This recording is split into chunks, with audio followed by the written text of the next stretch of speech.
Welcome to the Fantasy Audiobook. Marvel. Start with summoning the Shadow Troopers.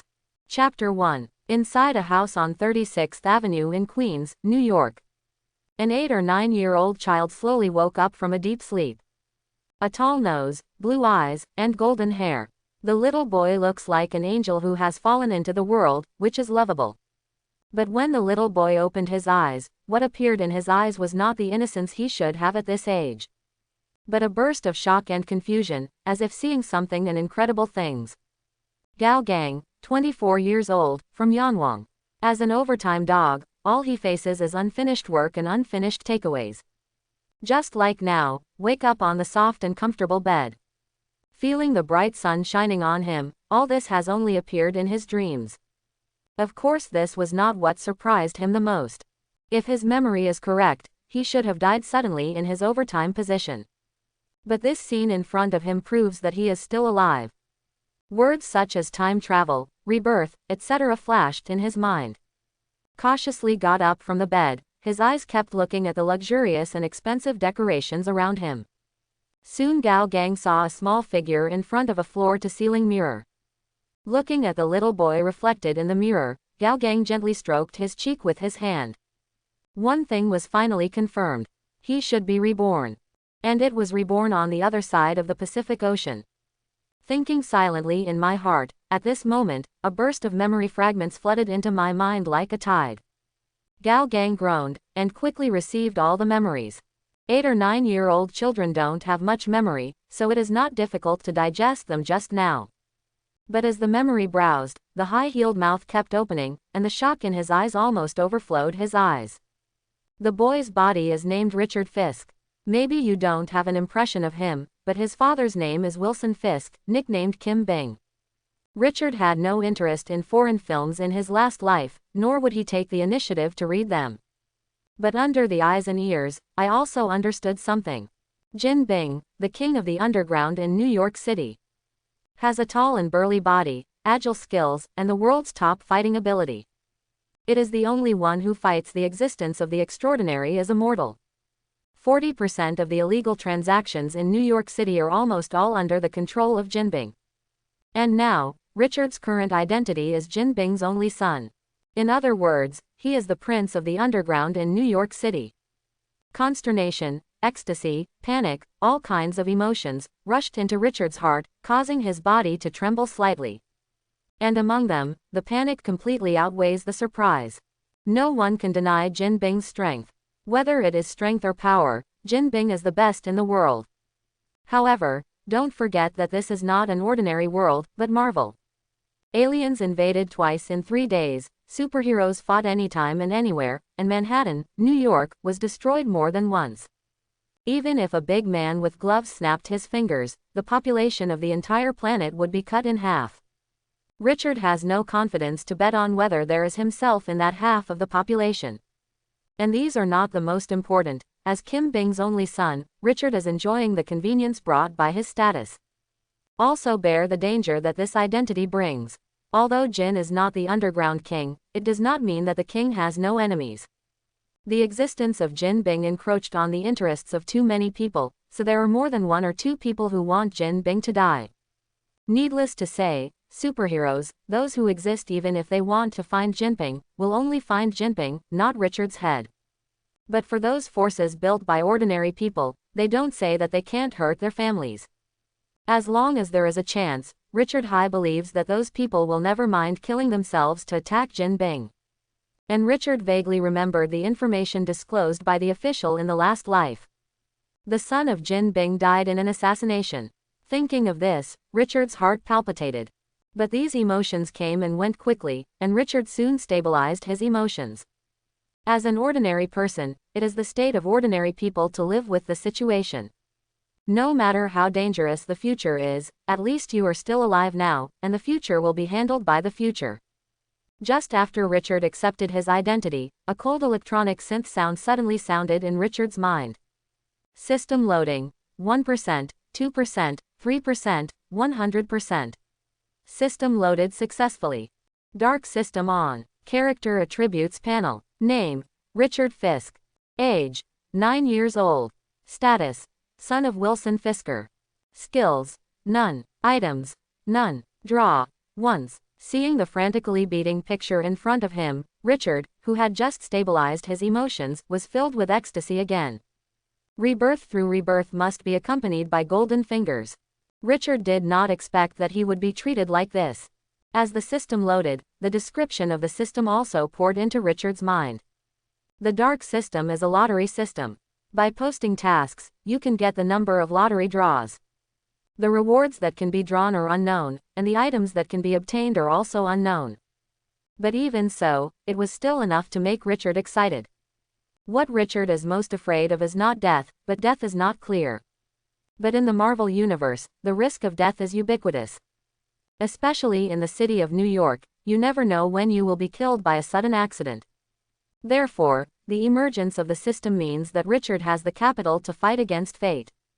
Looking at the number of draws given by the system, Richard chose the draw without any hesitation. No big reels and no slot machines. Soon the cold electronic synthesizer sounded in Richard's mind. Ding! Congratulations on getting the Ninja Corps, one of the 9 divisions of the Black Shadow Corps. As the system's voice fell, a black mist suddenly appeared around Richard and quickly poured into his body. Richard also slowly closed his eyes, and his body slowly floated up. After about 10 minutes, the black fog surrounding Richard disappeared. And Richard also slowly fell to the ground from midair. His eyes suddenly opened, and a black light flashed across Richard's eyes. At the same time, Richard was also reciting his heart at this moment, and said in a low voice, "The Dark Shadow Corps, attack." The words fell, and 10 shadows suddenly appeared on the ground. 10 ninja regiments dressed in ninja service stood respectfully in front of Richard, bowing their heads slightly. Seeing this scene, the corners of Richard's mouth twitched upwards. Looking at the 10 black figures standing respectfully in front of him, Richard's eyes suddenly flashed with excitement. The Dark Shadow Corps is an evil force in Jackie Chan's adventures. Hidden in the shadows, waiting for the call of the person who controls the shadow mask. They are the most loyal subordinates, and they are immortal. Even if the body is broken, it can be reborn in the Shadow Kingdom. Although the individual strength of the Sombre Corps is not strong, it relies on the characteristics of immortality in the elusive figure. They are definitely the best men in the world. Moreover, the so-called single strength is not strong, it also depends on who is compared with. Compared with the legendary superheroes, there is a natural gap. But compared to ordinary people, everyone in the Black Shadow Corps has reached the upper limit of ordinary people's strength. The only thing that displeased Richard was that it took mental energy to assemble the Shadow Corps. With his current body, it was already the limit to gather 10 ninja soldiers. If you want to gather more ninja soldiers, your own strength must also be improved. Thinking silently in his heart, Richard looked at the ninja soldier again and waved his small hand. Immediately, the 10 ninja soldiers turned into shadows and merged into the ground. They turned into shadows and merged into the ground. Just then, there was a knock on the door, followed by a gentle call. "Richard, wake up, you can't be late again today." As the voice fell, the door handle twisted for a while, and a woman suddenly appeared in front of Richard's eyes. With long golden hair and a gentle smile, his face is beyond stunning. But it seems to contain a reassuring magic, involuntarily immersed in her smile. Looking at the person who came, Richard's mind instantly flashed relevant memories. The person in front of me is the mother of the original Richard, Vanessa Kirby. Now also Richard's mother. Although he has accepted his current identity, it is a bit difficult for Richard to call a strange woman mother. And Vanessa didn't pay attention to Richard's abnormality at the moment, but looked at Richard, who was already up, with a loving smile on her face. It seems that the little angel didn't sleep in today. She did a good job. Dad is already preparing breakfast. Get dressed and get dressed. You can't be late for today's class anymore. After speaking, Vanessa patted the tall boy gently head, then turned and left the room. Seeing this, Richard was also relieved immediately, and the originally nervous emotions also dissipated. Without further dawdling, Richard quickly put on his clothes, washed his face and brushed his teeth, and then opened the door to the living room on the first floor. The house where the Richard family lives has a total of 2 floors, and the actual area is about 200 square meters. In terms of Jin Bing's identity, such a house seems a little shabby. However, There are only 3 members of their family in the whole house, and there are no servants and nanny. It is precisely because of this that it is full of the warmth of home. When Richard came to the living room on the first floor, he looked at the man who was 2 meters tall, with arms as thick as a bucket, and looked like a giant mountain. He was wearing a large apron and making sandwiches. Seriously off track. And just after Richard came to the table, the burly man also came out with breakfast. There was no trace of suffocation on his face, but a smile appeared on the corner of his mouth. Although the style of painting was a bit wrong, Richard still recognized that the houseman in front of him was the king of the underground city of Jin Bing. Although it is surprising and strange, some things are slowly getting used to. According to the memory in his mind, Richard skillfully greeted Jin and Vanessa. The family of 3 gathered around the dining table and quickly settled for breakfast. After breakfast, Vanessa dressed Kim, gave Kim and left the house. Then he drove a black sedan from the garage and took Richard to school in person. The whole process was unremarkable, as usual. Richard also behaved very well in the whole process, trying his best to follow the performance in his memory, and did not dare to show anything out of the ordinary. Don't look at Jin Bian now like a simple and honest bear, but when he opened his fangs for a moment, Richard didn't think his small body could resist Jin Bing. Amaria's school, Richard's college. This is an aristocratic school in New York City, with top-notch environment and educational resources. Those who can study in this school are either academically superior or have a strong background. Richard was very inconspicuous in the school. As soon as Jin Bing's identity came, it was destined not to be too conspicuous.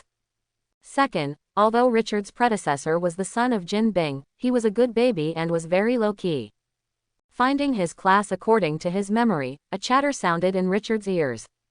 8 or 9-year-old children, whether at home or abroad, are at a noisy age, so naturally they can't calm down.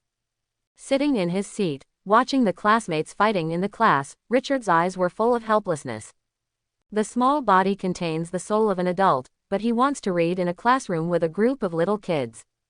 If it wasn't for Richard's sudden arrival, his performance was too abnormal, he really wanted to skip a grade. Soon the class bell rang, the classroom gradually became quiet, and a little white girl sat beside Richard. He has brown hair with a pink bow on it. The facial features are exquisite, and the skin is white and tender, just like a porcelain doll. This is Richard's roommate, Monica Aniston. Born into a merchant family, the family's assets are calculated in hundreds of millions of dollars, so she was spoiled as a little princess. The heart is not bad, but people are a little arrogant. I used to bully Richard's predecessor, but he didn't know how to resist, so he was always bullied by Monica. Of course, the so-called bullying means whoever takes more of the 38th line on the desk. Don't be surprised, children's worlds are always connected. Seeing Richard's arm cross the 38th line on the desk, Monica looked at Richard angrily.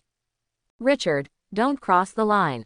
Hearing this, Richard, who was lying on the desk, raised his eyelids, glanced at Monica, and then slowly retracted his gaze. At the same time, the arm that had crossed the line was also taken back by Richard. It's not the Monica that Richard is afraid of, it's that you want an adult and a child to fight for a 38th line on a desk. It's really embarrassing, Richard. On the contrary, Monica looked at Richard's retracted arm with a proud smile on her face. He also snorted softly, looking very proud. Richard rolled his eyes silently at this, thinking that he would have to accompany these naive little devils for many years to come. Richard felt a sudden burst of despair. When the day's class was over, the unrequited look on Richard's face became more and more intense. He underestimated the childishness of the course and overestimated his own ability. Obviously there are some questions that you can understand at a glance, but you have to listen to the teacher's explanation over and over again. When the get out of class bell rang, Richard quickly picked up his school bag and left the classroom, regardless of the shouting Monica behind him. After walking out of the classroom, the look on Richard's face suddenly relaxed. It's autumn now, and the campus is full of fallen leaves. Withered and yellow leaves fluttered in the sky, bringing a burst of autumn bleakness. Richard walked outside the school, met many students along the way, and everyone laughed with his companions. It is extraordinarily comfortable against the background of autumn yellow, like a beautiful picture. Such a beautiful scene made Richard's depression suddenly dissipated a lot, and he only felt refreshed for a while. Walking along the road toward the outside of the school, Richard's footsteps were slow and slow. He was clearly dressed as a lady, but he had the calmness that only adults possess, which attracted the attention of many people along the way. Richard didn't care about this either, and kept quiet in his own world. At this moment, at the end of the road, a white man came towards Richard. He was wearing gray casual clothes, a needle felt hat on his head, and his hands in his pockets, looking unremarkable. But when Richard saw this person, his heart suddenly froze. The expression on his face remained the same, but the pace under Richard's feet became slow involuntarily. Temperament is a very strange thing, invisible and intangible, but something that actually exists. Although the white men looked no different from the pedestrians passing by, they were in a special environment like the campus. His temperament is like a firefly, shining in the dark night. It's not murderous or suffocating, but a temperament that is scrambling in society. Maybe it was because he just crossed over, Richard's nerves were more sensitive, and he couldn't help but be vigilant. As the two sides approached, the white man also looked at Richard, and grinned at Richard. Richard didn't respond, and walked slowly past him without looking sideways. The whole process went very smoothly without any accident. Suddenly, the heart that Richard had just mentioned fell directly back into his stomach. But at this moment, a creepy feeling suddenly rose on Richard's back. Without looking back, Richard only felt as if he was being targeted by a poisonous snake. Almost at the same time that this feeling arose, Richard didn't say a word, just came a lazy donkey and rolled around. Next second, bang, a crisp gunshot completely broke the tranquility of the campus. And it wasn't until this time that Richard had time to look back. Immediately, he saw the white man who had just passed by him, holding a pistol aimed at him. There was a flash of surprise in the white man's eyes, apparently not expecting Richard to escape this shot. But his reaction was extremely fast, and at the moment Richard dodged the first shot, he had already aimed at Richard again. And fired a second shot. Gunpowder smoke slowly rose from the muzzle, and the sound of gunfire once again shattered the tranquility of the campus. Richard stared at the whistling bullets, his whole body was too late to react. Just as the bullet was about to hit Richard, a dark shadow suddenly emerged from under Richard's feet and was in front of Richard. Suddenly, the bullet sank into the shadows and disappeared in the blink of an eye. Looking at the man in black appearing out of thin air in front of Richard, a look of surprise appeared on the face of the white man. Obviously Sam did not respond for a while. But he was stunned, Richard didn't. Richard was breathing heavily at this moment, and fine cold sweat covered his forehead. He never thought that he was so close to the death, only a shoulder-to-shoulder distance. If he hadn't been more vigilant, he would have been dead when the first shot was fired. Now that he has reacted, Richard's heart is suddenly burning with anger, and the expression on his little face is almost distorted. Kill him. A low roar came from the depths of Richard's throat, like a young lion king, full of anger and majesty. And just as Richard gave the order, a ninja soldier suddenly emerged from the shadow behind the white man. Holding a short blade in his hand, a knife plunged into the chest of the white man. Severe pain suddenly came from behind, pulling the stunned white man back to reality. Looking down at the blade passing through his chest, a look of disbelief flashed in the eyes of the white man. Finally, he slowly fell to the ground. And until this time, a scream came from a distance. 2 consecutive gunshots made everyone on the campus panic. Some people even noticed the situation on Richard's side for the first time and witnessed the death of the white man. The crowd panicked completely. Suddenly, the quiet and peaceful picture disappeared, replaced by a panic-stricken scene. For these, Richard doesn't care much at the moment. At this moment, the cold electronic synthesis sound of the system sounded in his mind again. Mission: escape from heaven. Explanation: a group of people are looking for you. All you have to do is to leave the campus and return to a safe place. Now the game begins. Reward: draw once. Looking at the mission released by the system and the mission description, Richard's face suddenly became extremely ugly. Obviously the danger came faster than he thought, and he was caught off guard. Right now, there must be people in the entire campus who are looking for themselves. Once they are found, the fate is self-evident. Even if Richard now has the help of the Shadow Corps, it is not necessarily safe. But swords and guns have no eyes. With his thin body, can he really dodge bullets? What's more, who knows if a sniper rifle is being aimed? He ignored the corpses on the ground and the pedestrians watching from a distance. The situation where the enemy is dark and we are clear is extremely unfavorable for Richard. He must turn this situation around. A cold look flashed in Richard's eyes. He quickly got up from the ground, turned and ran towards the depths of the campus. As for the two ninja soldiers, Richard was recalled to the Kingdom of Shadows. As for why he didn't go to the school gate, but went to the depths of the campus, without thinking too much, Richard was sure that there must be many people waiting for him at the school gate. If he went to the school gate, that would be the real sheep, jaws of death. Richard didn't know who wanted to kill him, but he thought it had something to do with his cheap dad. And those who dare to act openly and above board on the campus must not be underestimated. What Richard has to do now is not to be brave for a while, but to find a way to contact his cheap dad. Therefore, after walking deep into the campus, Richard ran directly to the teaching building. He needs a phone now. At the end of the corridor on the 4th floor of the teaching building is the teacher's office. It is not a short distance from the road where the shooting took place, so the sound of gunfire did not reach here. In the office, many teachers are arranging lesson plans and discussing going for a drink after get off work. With a sudden bang, the office door was kicked open, and Richard walked in quickly. The sudden sound startled everyone in the office. When everyone saw Richard who broke in, a look of anger suddenly appeared on the faces of many people.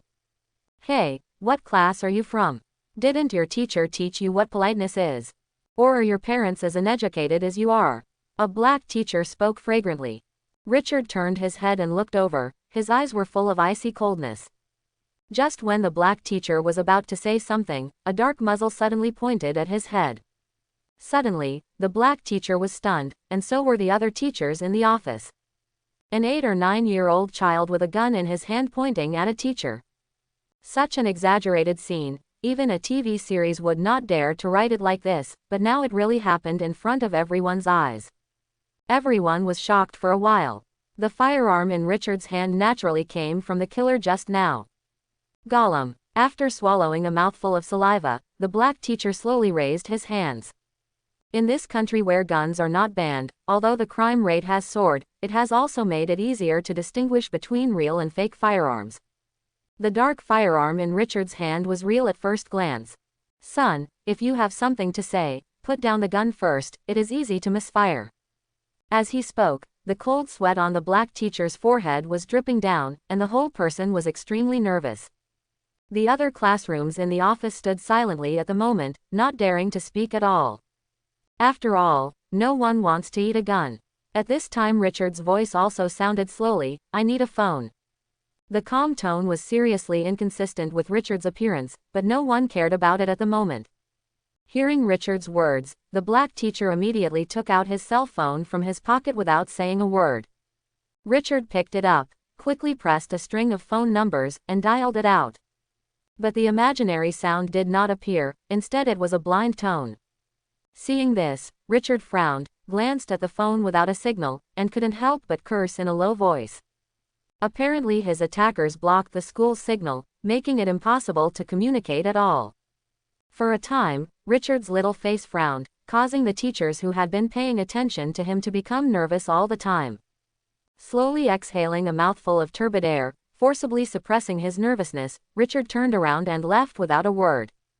His time was running out, and the longer it dragged on, the greater the danger he faced.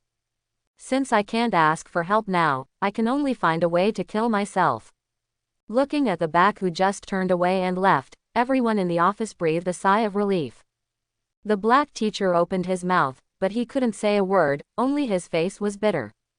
Going downstairs along the teaching building, although Richard was full of tension, he did not panic. Even Richard himself didn't realize it, if it were him in his previous life. At this moment, I am afraid that I have already been frightened and weak, how can I still think about killing it? And just now he was so decisively threatening others with a gun. In the last life, Richard couldn't do it anyway. Now that he is in control of the Shadow Corps, Richard has not only gained a group of loyal subordinates but also made some changes in his mentality. Most of the people in the teaching building had already left, and Richard walked all the way without meeting anyone.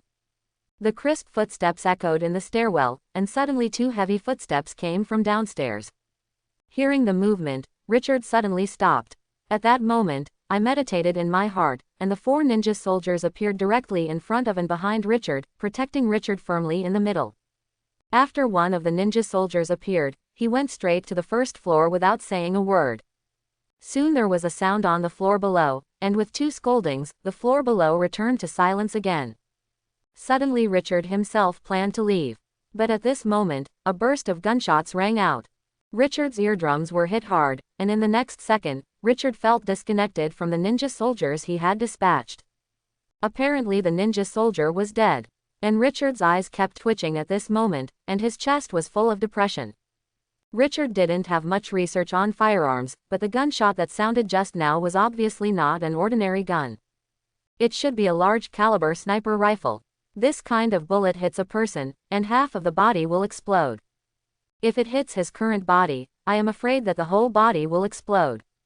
Even if they had guessed that they would use a sniper rifle, they did not expect that they would use such a large caliber sniper rifle.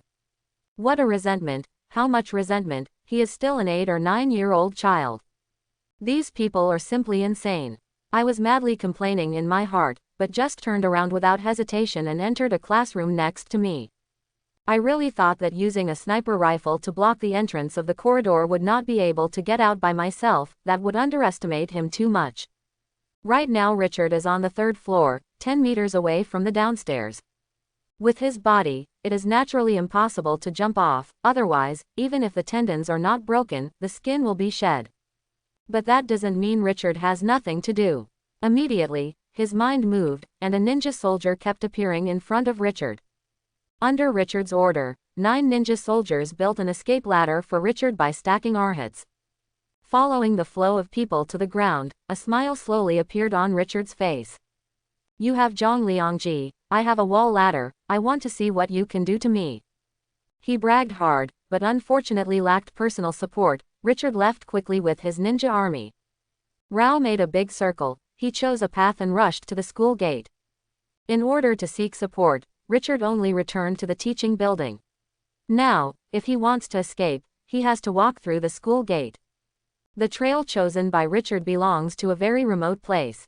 Ordinary people couldn't find it at all, plus I didn't meet anyone along the way, I couldn't help but relax a little just now. Just when Richard disappeared, in a building opposite the teaching building, the sniper put the headset to his mouth and said coldly. The target is out of sight and may escape from behind the classroom window. Using the teaching building as the dividing line, search in the direction of the school gate. Also, pay attention to the people at the gate of the school. Once they see the target, they will shoot and kill. Receive. After instructing the matter, the sniper dropped the sniper rifle and quickly chased in the direction where Richard left. And just when Richard was going through danger, Vanessa on the other side also called Jin Bing. Dear, I had a car accident on the way to pick up Richard today. Now my car can't move. I called Richard's teacher, but I couldn't get through. Can you pick up Richard? Nisa frowned, with a hint of concern in her tone. And Jin Bing on the other end of the phone said in a gentle tone, I know my dear, I'll go pick up Richard. After saying Jin and hung up the phone, the gentle color on his face disappeared instantly. It was replaced by a cold, domineering look, and his eyes were full of violence. Jin Bian rose from the bottom and built his own underground kingdom step by step. He has an unimaginable premonition of danger. So when Vanessa finished speaking, Jin didn't realize that something was wrong. Suddenly, a voice full of suffocation spit out from Jin Bing's mouth, come on. A strong man in a suit walked in quickly and bowed his head respectfully in front of Jin Bing. Although he is strong enough, compared to Jin Bing, he is simply the gap between a teenager and an adult. With one hand, Jin has thick thighs. Coupled with the tyrannical aura faintly exuding from Jin Bing's body at this moment, the awe in his heart suddenly became stronger and stronger. Mr. Wilson, please order. After saying that, the man in the suit just stood there blankly, waiting quietly for orders. And Jin Bing's voice sounded just right. The Queen's area is blocked. For 3 hours, the Queen's area is only allowed to enter and not to leave. The area near the Amaria school is completely blocked by martial law, and a fly is not allowed to fly out. In addition, call a few people to come with me. After saying that, Jinhee directly lifted his legs and left the office. The strong man quickly followed, and at the same time, he kept sending messages on his mobile phone and giving orders. With Jin Bing's order, the entire Queen's district moved completely. As the emperor of the underground world, no one can disobey Jin Bing's orders. All who dare to disobey have been thrown into the sea. Therefore, it took no more than 10 minutes for the order to be issued, and all exits in Queens were blocked. And the closer you get to Amaria's school, the tighter the blockade. At the same time, Jin Bing also rushed to Amelia's school with people at this moment. Although his heart was full of worries about Richard, Jin Bing's face was not seen at all. He still had the look of ice that has lasted for thousands of years. The coldness in his eyes penetrated into the heart, as if nothing could melt. At the same time, Richard's situation is becoming more and more dangerous in Amaria's school at this time. No matter how remote the place, after all, can't escape the carpet search. As the unknown enemy carried out a carpet-like search, Richard was completely exposed to the sight of the group. Boom! Suddenly, the sound of gunfire suddenly sounded, and the ninja soldiers behind Richard quickly blocked in front of Richard, blocking the bullet for Richard. The sudden sound of gunfire startled Richard, and suddenly Richard looked back with a ferocious look in his eyes. Kill him. As soon as the voice fell, Ninja Ice, who had just blocked the bullet, immediately melted into the shadows.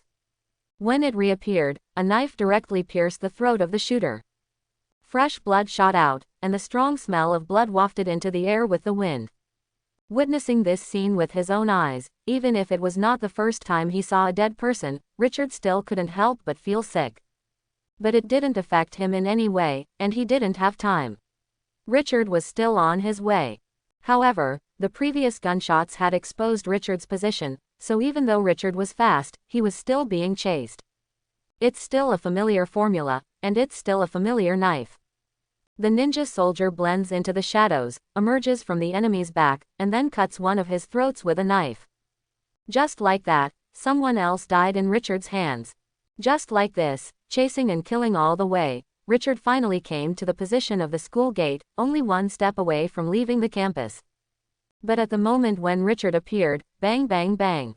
3 shots in a row spread all over in an instant, and the ninja soldiers in front of Richard also blocked in front of Richard for the first time. Boom, boom, boom. Originally Richard thought they could absorb bullets into the shadow world like ordinary bullets. Unexpectedly, the 3 ninja soldiers exploded directly, turning into 3 groups of black gas. Such a scene suddenly made Richard's eyes shrink. Although I already knew that the bullets of the sniper rifle are enough to blow up the ninja soldiers, but when the real thing happened in front of my eyes, I just suddenly realized that my back was completely soaked in cold sweat. Richard's figure shrank back quickly, out of sight of the school gate, and leaning on the angle. Although the threat of sniper rifles has temporarily escaped, the 3 sniper rifles at the school gate are still aimed at the school gate. As soon as they show themselves, they bang.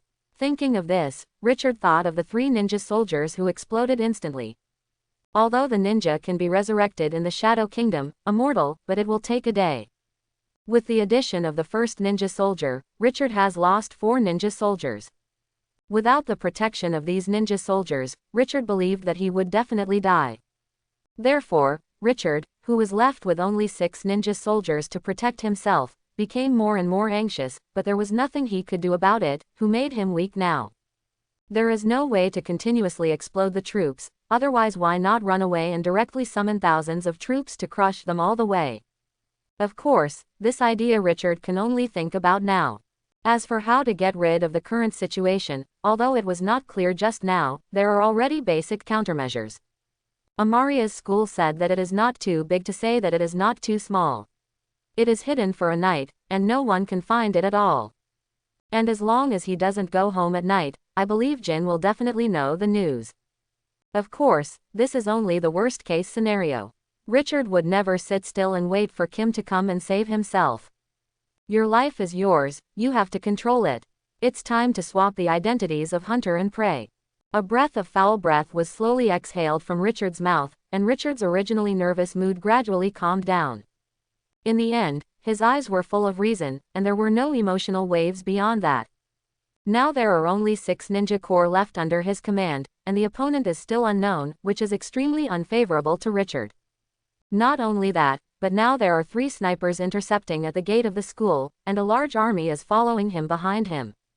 But if you really think that you can kill Richard in this way, you can only say that the opponent underestimates Richard and the Black Shadow Corps too much.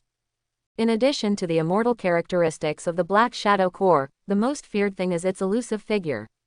And the Shadow Kingdom, the habitat of the Sombra Corps, can theoretically lead to any place in the world. But Richard had never dared to use it before, because what he controlled was only the Ninja Corps, one of the 9 divisions of the Sombra Corps. The control of the remaining 8 is not in his hands, so although he can enter the Shadow Kingdom just now, there is still a certain chance that he will get lost in it. That's why Richard insisted on rushing out before, instead of throwing his life on illusory luck. But now, the situation has developed to such a point that Richard has no more options, so he prefers to give it a shot instead of waiting. Having made a decision in his heart, Richard had already heard the footsteps behind him. He turned his head and glanced at the ninja corps guarding him. Immediately, the 2 ninjas stepped forward and put their hands on Richard's shoulders, on top. In the next second, a shadow appeared under Richard's feet, and Richard immediately merged with the 6 Black Shadow ninjas directly into the earth. And just as Richard disappeared, a burst of footsteps quickly approached Richard's previous hiding place. The leader is the sniper opposite the teaching building. Looking at the empty corner, the sniper frowned and cursed in a low voice, "Fake." Immediately holding down the headset of the right ear, he asked loudly, "Where is the person?" While talking, he looked at the tall building opposite the school gate. On top of the tall building, the 3 snipers also had inexplicable expressions on their faces at the moment. And just when they were surrounded, the 3 did not notice that a shadow was silently emerging behind them. Richard and the 6 ninja corps silently appeared behind the 3 snipers. Looking at the expressions on their faces, a cold smile appeared on Richard's face. "You guys, are you looking for me?" The voice with a hint of joking slowly sounded. It was originally because of Richard's disappearance, and the 3 people who were somewhat confused, almost instantly turned their guns and pointed behind them at the same time, aiming to shoot. There was no hesitation in the whole process, nor was there any panic because of Richard's sudden appearance, showing a very good professionalism. But they are fast, Sombra is faster than them. The moment they fired, 6 cross marks came out of Sombra Ninja's hands. The cross dart pierced through the air, causing a whistling sound. Its speed was no slower than that of the bullet, and it collided with the bullets of the 3 of them at the same time.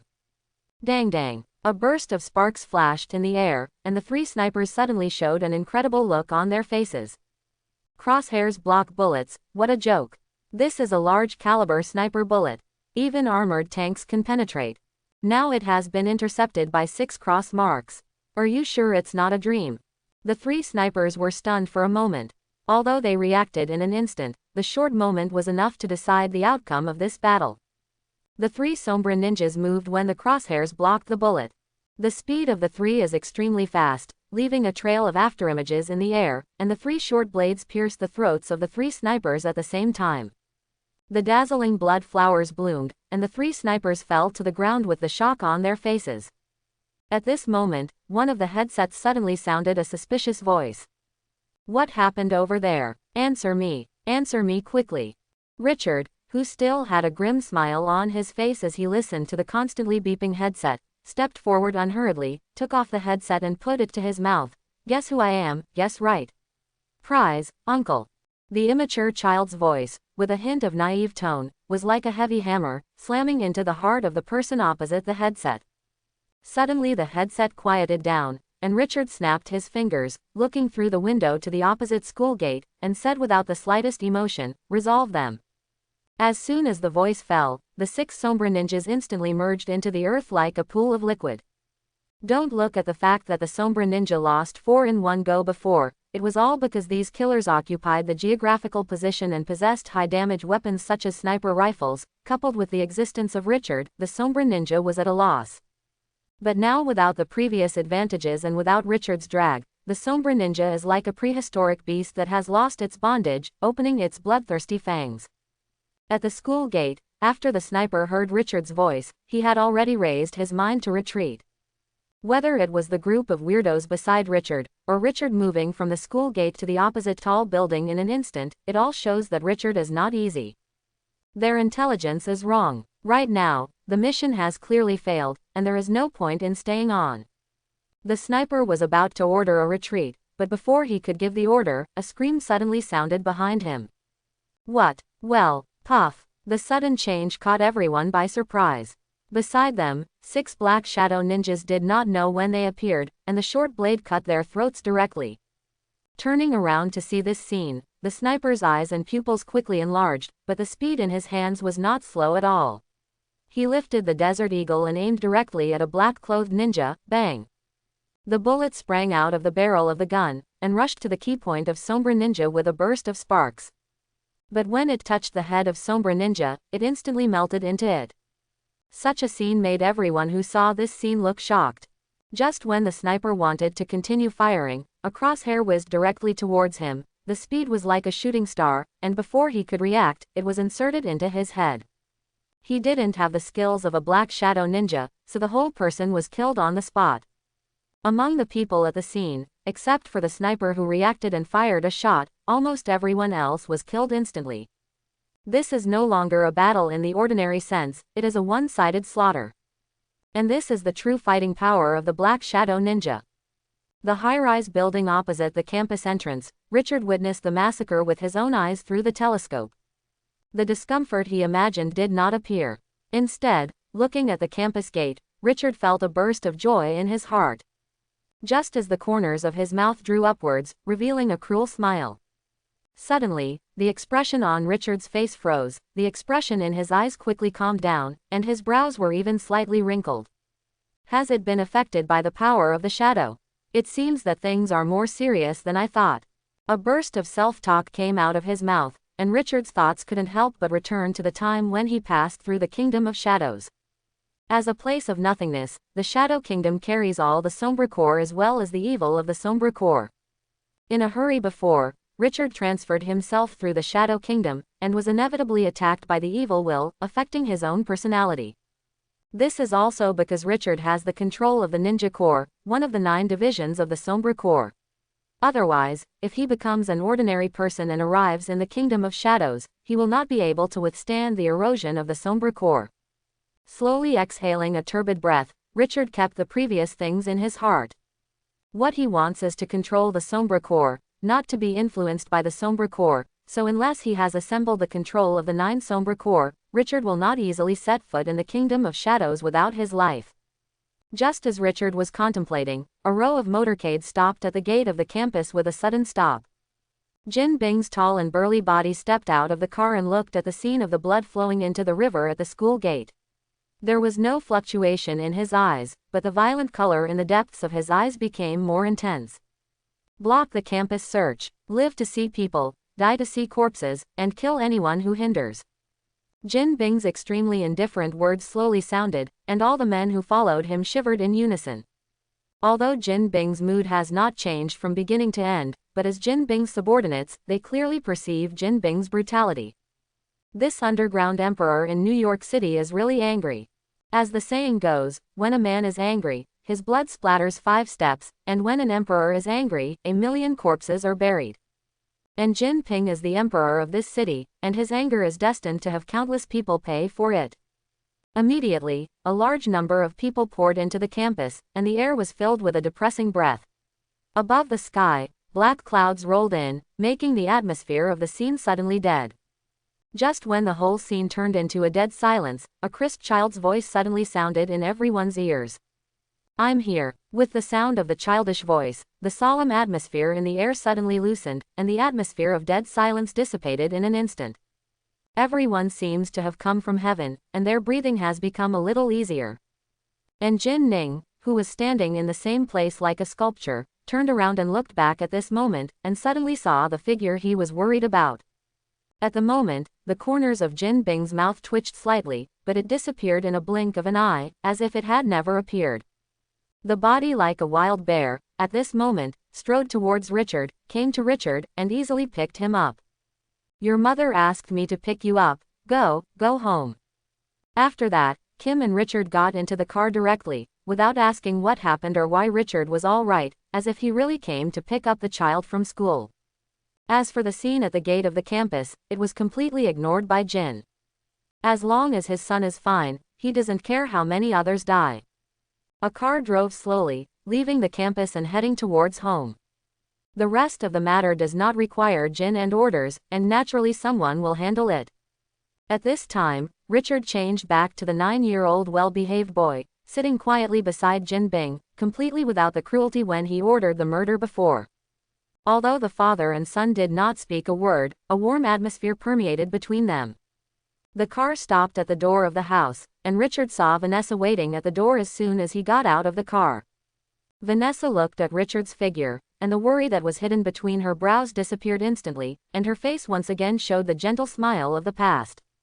"Hey, Richard, come to mommy." While speaking, Vanessa opened her arms.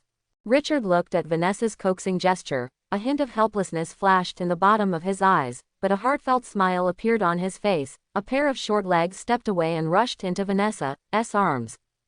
Jin Bing, who got off the car, watched this scene. The coldness and frost on his face also melted like ice and snow, and a smile appeared on his face. At this moment, he is no longer the underground emperor who shook the entire city of New York, but a husband, father, nothing more. Walking into the house and returning to his room, Richard often breathed a sigh of relief. At this time, the cold electronic synthesis sound of the system in my mind also sounded just right. Ding, congratulations for completing the task Escape from the Sky, the reward has been issued, pay attention to check it. After speaking, the system dived again, and Richard's heart didn't completely settle down until this moment. After he was completely relaxed, a bitter look appeared on Richard's little face. What happened on campus may be hidden from others, but it is absolutely impossible to hide from Jin Bing. Although Jin Bing didn't ask along the way, he just didn't want to show his cruel side in front of him. But it does not mean that Jin will let this matter go. Jin is behind, and I am afraid that a superstorm has been set off in New York City. Whether it's to track down the people behind the scenes or for his own safety, Jin Bing will definitely pay attention to today's events.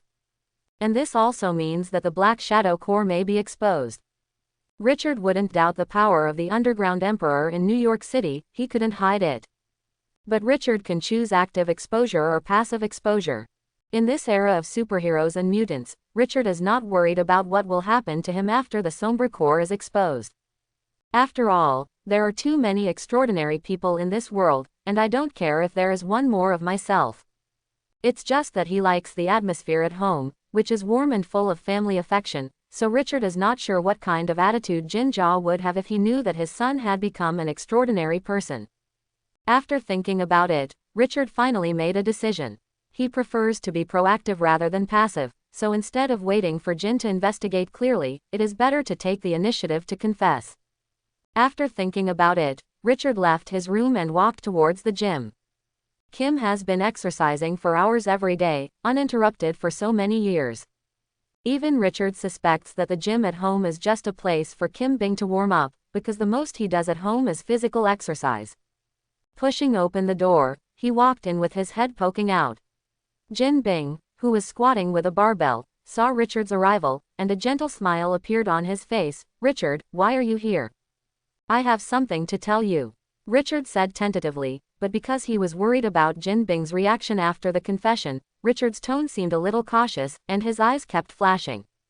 After hearing this, Jin Ning put down the barbell in his hand, wiped his sweat with a towel, and smiled. "Richard, what do you want to say?" "Well," after a brief hesitation, Richard's heart suddenly moved, and a ninja silently appeared behind Richard. Seeing this scene, Jin Bing's eyes narrowed, the smile on the corner of his mouth slowly disappeared, and the atmosphere in the gym instantly became depressed. And Richard's heart suddenly lifted, and he carefully looked at Jin Bing's face, but found that he couldn't see anything. Aside from the disappearance of the smile on his face, Jin Bing's face didn't show any superfluous expression at all, neither was he shocked by the appearance of Sombra behind Richard, nor was he angry at the appearance of Sombra. This scene was completely different from the script Richard imagined, but Richard opened his mouth to explain. "I don't know how to say it either, but just when I was in danger today, I hoped someone could help me, and they showed up. They seem to be able to follow my heart and appear anywhere, and I don't know what's going on. At the end of the day, a faint trace of fear appeared on Richard's little face, as if he was terrified of this unfamiliar ability. And all of this is naturally directed and performed by Richard himself. Although Richard is a little dissatisfied with his age, children also have advantages that adults do not have. For example, it is easier to be believed when they lie. Although he has decided to confess, Richard just wants to find a reason for his ability, and also to take precautions in advance for his future abnormalities. He wasn't stupid enough to tell everything. So when he was faced with a life and death crisis, he awakened the ability to summon the Shadow Core. There was nothing wrong with this statement. Silently giving himself a compliment in his heart, Richard looked at Jin Bing, who had never spoken, and suddenly felt a little nervous in his heart. Right now, Jin Bing's attitude is the most important thing. Regarding his son's sudden awakening of extraordinary power, what will be his attitude as an underground emperor who has been fighting against extraordinary people? Just when Richard was a little curious and apprehensive, Jinpian suddenly turned around and walked to the rest area beside him. Seeing this, Richard's eyes moved slightly, and he immediately followed Jin Bing's figure. Soon Jinpian returned to Richard with a notebook in his hand, looked at Richard's small figure, and squatted down slowly. "Richard, I'm glad you can tell me this." While speaking, Jin Bing pointed the notebook at Richard, and Richard's eyes were also attracted by the pictures on the notebook. The above is exactly what happened on campus not long ago. Combining this scene and Jin Bing's words, Richard's heart was suddenly relieved. Obviously, Jin Bing already knew the truth of the matter, but he didn't say it before. Just as Richard breathed a sigh of relief, Jin Zhang was still whispering, "The decisiveness, calmness, and wisdom you showed in this matter really surprised me a little. Use your abilities with confidence, don't worry. Any force will find you." Having said that, Jinpian raised his hand and touched Richard's little head with a gentle smile. In Richard's opinion, something that should have caused a storm was so blandly accepted by Jinpian. In addition to some surprises, Richard was also a little depressed. And as the topic started, the originally oppressive atmosphere in the gym dissipated instantly, and the father and son regained their closeness again. Now that Jin Bing has obtained his performance on the campus, Richard doesn't want to continue to pretend to be a child, and then said with a serious face, "Can you help me find out who is behind this incident? I think handle it yourself." Hearing this, Jin Bing's movements paused slightly, and his brows moved involuntarily. "Richard, are you sure?" Richard nodded heavily, and looked at Jin without flinching. Pretending to be a child is a very painful thing, especially since he is only 9 years old now. According to normal circumstances, he has to pretend for 10 years. Richard can't do it to this extent, so it's better to use this thing to show his character actively, just to use the tiger skin of ability awakening to cover up the change in character. Seeing the persistence in Richard's eyes, Jin thought for a while, and finally nodded in agreement with a smile. "Since this is your own request, then this matter will be handed over to you. After I prepare the information, this matter will be handed over to you." After finishing speaking, the father and son had a few more conversations before Richard left the gym. As Richard left, a look of contemplation appeared on Jin Bing's face. His son was going to play a game. As a father, Jin Bing naturally wanted to ensure the safety of the game. Yes, in Kim's eyes it was just a game that made Richard happy. Although this game is very special, and countless people will die because of it, these are not in Jin Bing's consideration, he just needs to ensure high safety. Kim was planning for Richard's safety, and Richard called out the system directly after returning to his room. Character Attributes Panel. Name: Richard Fisk. Age: 9 years old. Status: son of Wilson Fisker. Skill: Ninja Core. Items: none. Draw: once. Looking at the number of lottery draws on the panel, Richard's heart was filled with anticipation, and he said silently, "Start."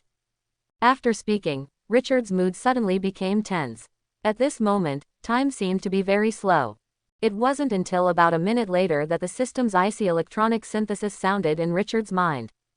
"Ding, congratulations, you got the sheep charm." As the system's voice fell, a warm and gentle force instantly merged into Richard's body. Richard's whole body seemed to be enveloped by a heat current, exuding a warm aura all over his body. Especially in terms of spirit, the tension and exhaustion caused by the experience in the campus have been swept away at this moment, and the whole person is like returning to the mother's womb, leisurely and comfortable. It wasn't until a long time later that Richard's eyes suddenly lit up, and there was a strong surprise in his eyes. At this moment, he could feel that he no longer had any restrictions on summoning the Shadow Core. Sheep Charm, one of the sources of the Lord's power. The abilities shown in the anime are going out of the body, possessing others, and dreaming. In addition to the display of these three external abilities, the most important power of the Sheep Talisman is to enhance its own soul power. Otherwise, the protagonists in the anime are all ordinary people. With their own soul power, there is no way to complete the out-of-body. Therefore, he obtained the power of the Sheep Charm, and Richard's own soul power also increased greatly, and his spiritual power increased wildly. If Richard's mental power was originally just a pond, now it has completely transformed into a sea of Wang Yang. Due to the limitation of mental power, Richard could only summon 10 ninja soldiers, which is incomparable with the boundless shadow soldiers in the anime. But now that he has obtained the power of the Sheep Talisman, Richard has completely made up for this shortcoming, and can finally convene the Shadow Core at will. Thinking of this, Richard's heart suddenly became eager to try. At that moment, Richard sank his heart and calmed himself down, and then his mind moved, and suddenly one after another black shadows came out from all directions. The ground, walls, ceilings, all shadowy places are now occupied by Ninja Core. Opening his eyes and looking at the Ninja Core that had completely occupied the entire room, Richard's mouth couldn't help twitching upwards, and the joy in his heart was like a volcano, erupting wildly. In a flash, 3 days passed by in the blink of an eye. Due to the attack and killing incident, Richard temporarily stopped classes and stayed at home every day to get acquainted with this world. Although this world is generally similar to the previous world, there are still many differences. If nothing else, the timeline of this world is now in 2003. Stark Industries is still in full swing, and Iron Man, who will be famous in the world in the future, is still the upper class in New York City. The invincible giant Hulk still doesn't know where to squat to do research, and the famous Shield is also not well known at the moment. On the contrary, the mutants have begun to gain fame. Although Richard did not find more information on the internet, he caught some clues. However, there is one person who is now famous and prosperous. That's the Little Spider in New City. The Little Spider, who was born in May 2002, takes the fight against crime as his duty, greatly improves the public security environment in New York City, and is talked about by people.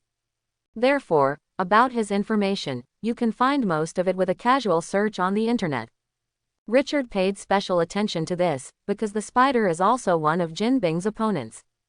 As the underground emperor of Niu City, who controls 40% of the illegal transactions in the entire Stars and Stripes Federation, the Little Spider's crime fighting is completely against the interests of Jin Bing. And as the son of Jin Bing, Richard's identity is doomed to his natural hostility with Little Spider. Richard was not at all afraid of this, but was a little excited. However, for the time being, Richard has no plans to meet the Little Spider. Right now, what he is most concerned about is the person behind the scene that kills him. Maybe this is just a game for Jin Bing, but for Richard it is his own revenge, so he naturally has to take it seriously. Drop. An email prompt sounded suddenly. Richard moved slightly, moved the mouse to open the email, and the information in the email was immediately displayed in front of Richard's eyes. The email was sent by Kim, and 3 days were enough for Kim to investigate the ins and outs of the attack. The attack was launched by a force called Hell's Kitchen. This force was active in New York City in the 1980s, and before Kim's rise, he was a member of Hell's Kitchen. On the road of rise, Jin Bing established his own business, not only swept all the underground forces in Niu City, but also destroyed his old club Hell's Kitchen in one fell swoop. But Hell's Kitchen has a history of over 100 years, and it can be said to be deeply ingrained. Therefore, although Jin Bian destroyed most of the forces in Hell's Kitchen, some of them were still hidden and planned this attack. According to the intelligence sent by Kim, at present, Hell's Kitchen is controlled by the 4 giants: Vickers Kinfin, Wilson Martin, Daniel Taylor, David Thompson. The demise of Hell's Kitchen was not only due to the factors of Jin Bing, but also due to the infighting of the 4 giants. Therefore, although the 4 giants belong to the Hell's Kitchen, they each have a power. And this time, it was David Thompson, one of the 4 giants, who launched the attack and killing.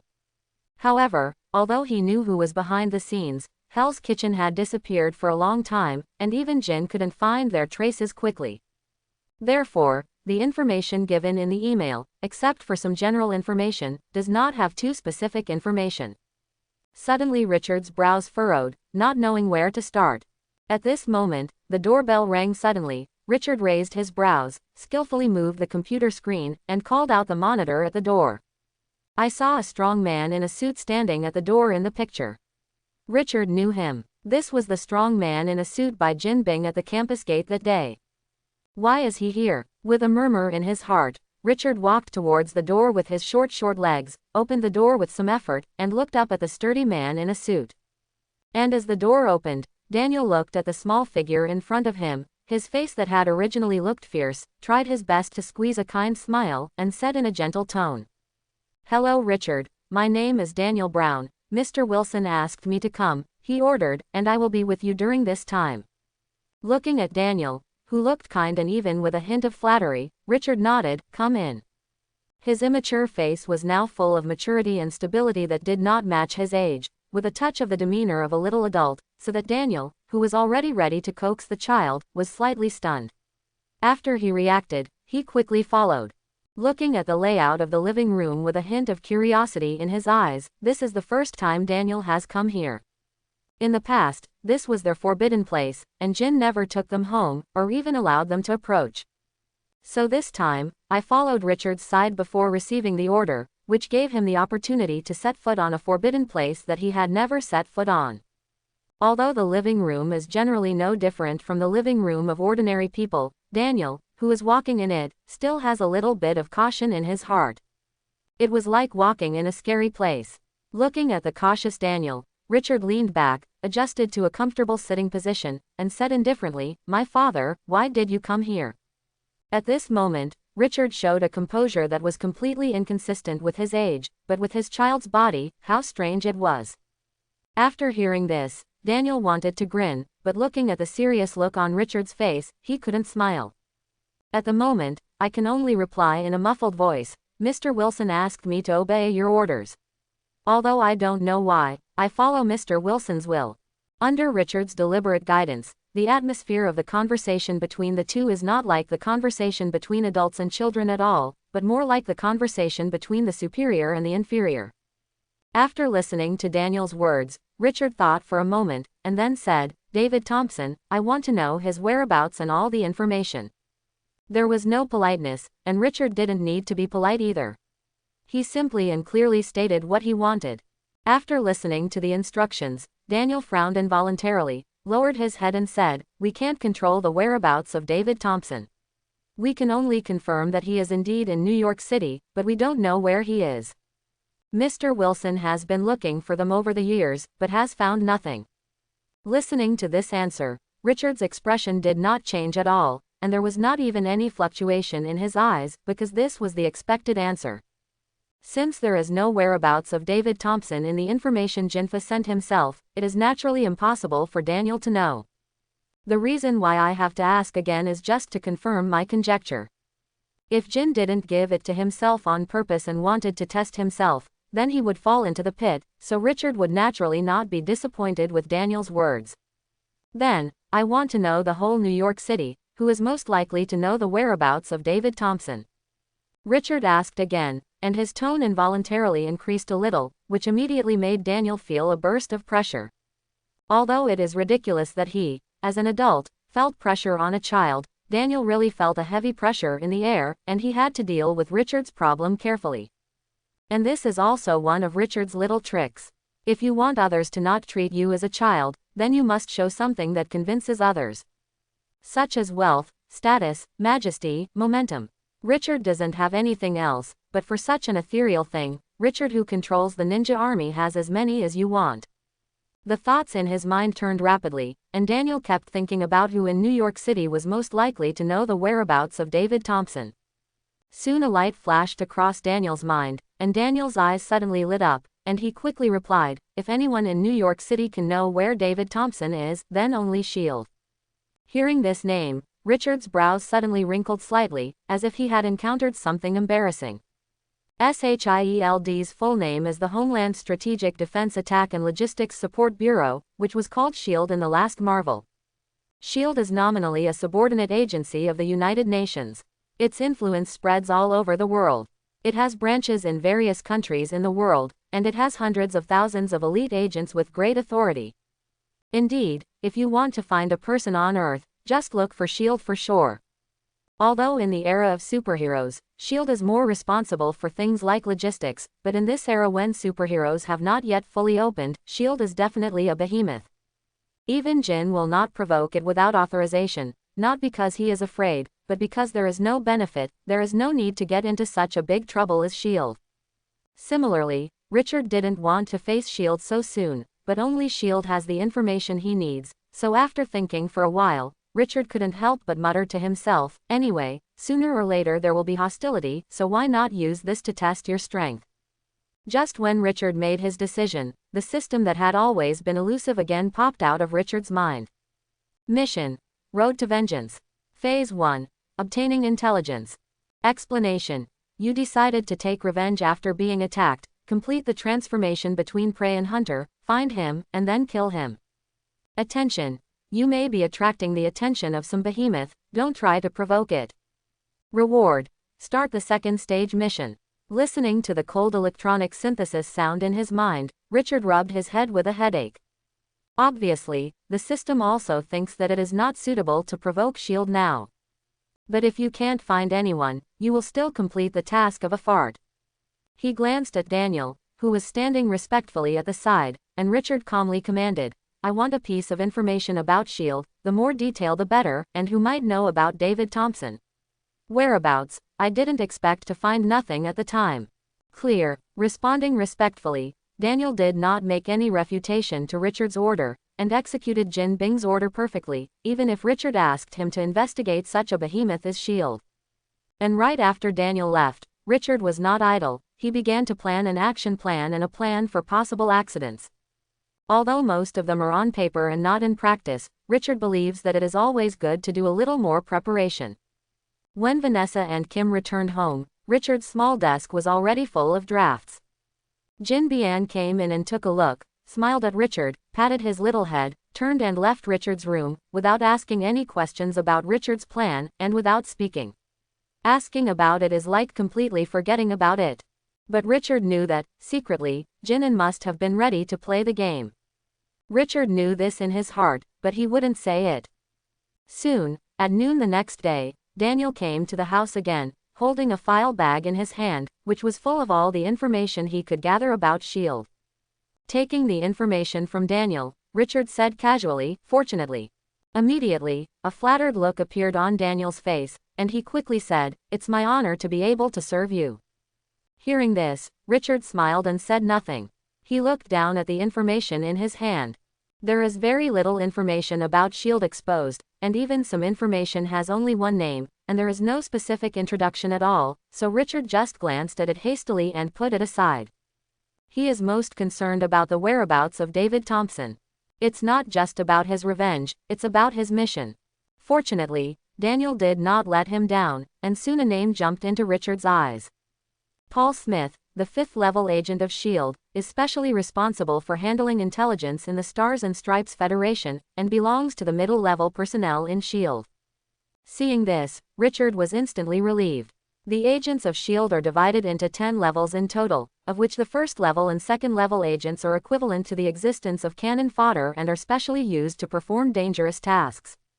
The 3rd and 4th levels belong to the low-level leaders, but their functions are not too big. But after crossing the 4th level and reaching the 5th level, the situation is completely different. At this level, it is enough to be responsible for a department independently. In general, the upper limit of SHIELD agents is level 7. For ordinary agents, level 7 agents are already the ceiling they can reach. As for the 7th level and above, you have entered the core layer of SHIELD, and you cannot improve without great achievements. With Richard's current identity and background and his own strength, it may still be difficult to move a 7th-level agent, but if it is only a 5th-level agent, the difficulty will be much lower than before. It's like falling from mode to hard mode, although there may be some troubles, but with Richard's identity, these troubles are not enough to worry about. Having identified the target, Richard put down the information in his hand. Seeing this, Daniel on the side bowed slightly and said, "Do you need me to mobilize people?" As soon as the words fell, Richard shook his head directly, rejecting Daniel's kindness. Suddenly, Daniel's face showed a trace of astonishment, and there was also a hint of doubt in his eyes. Without having to mobilize his own hands, could it be that Richard intends to do it himself? Just thinking about it made Daniel throw this ridiculous thought out of his mind. Just when he was still wondering, Richard, who was sitting on the sofa, suddenly snapped his fingers. The crisp finger snaps echoed in the living room, and suddenly black shadows rose silently from the ground. The next second, the black shadow ninja wrapped in black robes directly occupied the entire living room. For a time, the whole living room was densely packed, and when you looked around, it was pitch black. The sudden scene shocked Daniel. He just blinked his eyes. Why are there so many uninvited guests around? Immediately, Daniel's hand touched his waist for the first time, ready to attack. At this moment, Richard's voice sounded behind Daniel, "Don't get excited, it's all mine." As soon as these words came out, Daniel froze, turned his head and glanced at Richard. His eyes were full of disbelief. "Are these elusive people your people? How can that be? When did they show up and why I don't feel it at all? They seem to have come out of the ground. It must be a group of extraordinary people." All kinds of doubts filled Daniel's mind. Daniel couldn't believe that these guys with cold killing intent would be a 9-year-old child. But the fact is in front of him, he can't help but believe it. Taking a deep breath, Daniel tried his best to calm himself down while releasing his offensive stance. But if you take a closer look, you will find that his hand never leaves the lower back, and his eyes are full of vigilance looking at the black shadow ninja. But Richard didn't have time to pay attention to him at the moment. Looking at the ninja who was quietly waiting for his orders, Daniel picked up Paul Smith's information and said with a dignified tone, "Find him, bring him to see me." Quote. After speaking, Daniel directly threw Paul Smith's information out, and was immediately grabbed by a black shadow ninja. After getting the information, all the ninjas bowed their heads slightly towards Richard, then stepped back and completely disappeared into the darkness. This time Daniel witnessed the whole process with his own eyes. After watching all the Sombra ninjas disappear, Daniel's eyes popped, and 2 eyeballs almost fell off. He has seen mutants, and he has seen mutants who pass through walls, but there were at least 100 people in the living room just now. Are these all mutants? Maybe this is the legendary army of mutants. Thinking of this, Daniel suddenly felt breathless, and he didn't relax until now, but his whole body was already wet with sweat. Looking at his appearance, Richard had no intention of comforting him at all. He got up slowly from the sofa, walked towards his bedroom with 2 short legs, and left Daniel alone in the living room. The movement of Richard's departure also alarmed Daniel. Looking at Richard's back, Daniel's eyes were full of awe at this moment. The army of mutants just now was obviously under Richard's control. For people like Daniel, surrendering to a powerful force is almost their instinct. If the respect for Richard before was because of his identity, now it is because of the strength shown by Richard. But he didn't know that all he saw was what Richard wanted him to see. The reason why he summoned the ninja in front of him was to plant a seed of awe in his heart. Anyway, Sombra will be exposed sooner or later, so Richard is not afraid to show it in front of the world. As for why he did this, it's very simple. Jin is his father, and Richard himself will take over Jin's power sooner or later. And Daniel is a confidant of Jin Bing at first glance, and now he beats it, and it saves him from resorting to tricks in the future. Anyway, it's just a matter of convenience. Richard naturally doesn't mind maximizing his benefits. I'm afraid even Jin Bing can't imagine that Richard, who is only 9 years old now, is already planning how to take over his power. If you let him know, I don't know how he will feel. Manton, the prosperous area of New York, gathers many high-tech companies and many government departments. And the headquarters of S.H.I.E.L.D. is also hidden in this area. Of course, on the surface, this is just an ordinary government office building. But below this floor, the 30th floor underground, is the real headquarters of S.H.I.E.L.D. It has the most advanced security system and the most complete defense system. Even if you enter according to the normal process, it will take a lot of effort. And if you use abnormal means, this place can be instantly transformed into a fortress. Even a modern army of 100,000 people can't even think of breaking it. However, this set of extremely perfect defensive measures has completely lost its effect today, and S.H.I.E.L.D. has ushered in a group of uninvited guests. 30 underground floors. This is a place that is difficult for ordinary people to reach, and it is also the place where S.H.I.E.L.D. is located. Although it is built under the ground, it does not have any dark and damp meaning. The entire underground building is entirely made of special metals. The bright lights illuminate the entire S.H.I.E.L.D. On the bright side, S.H.I.E.L.D. has only one exit, and that is the elevator exit. 4 fully armed white soldiers guarded the exit closely. In front of the entrance and exit is an incomparably wide hall. A man and woman in suits and leather shoes shuttled through the crowd, handling various things skillfully. For these things, they have already been proficient in their hearts, so everyone on the scene seems to be in a hurry, but they are busy and orderly, showing extremely good business ability. Just when everyone thought that today was another busy day, no one noticed that shadows had quietly invaded S.H.I.E.L.D. They hide in the shadows of people or things, covering their bodies perfectly, and even the infrared alarm system within S.H.I.E.L.D. did not notice it at all. A little bit of time passed, and at this moment, in the corridor on the second floor of the hall, the door of an office was pushed open, and Paul Smith, holding a cup in his hand, went to the drinking area to brew coffee. And just as Paul appeared, a pair of scarlet eyes suddenly appeared in the entire hall. In the shadow of a white man, with the emergence of scarlet eyes, he was immediately noticed by his colleagues. Suddenly a scream broke the order of the hall. What are these things?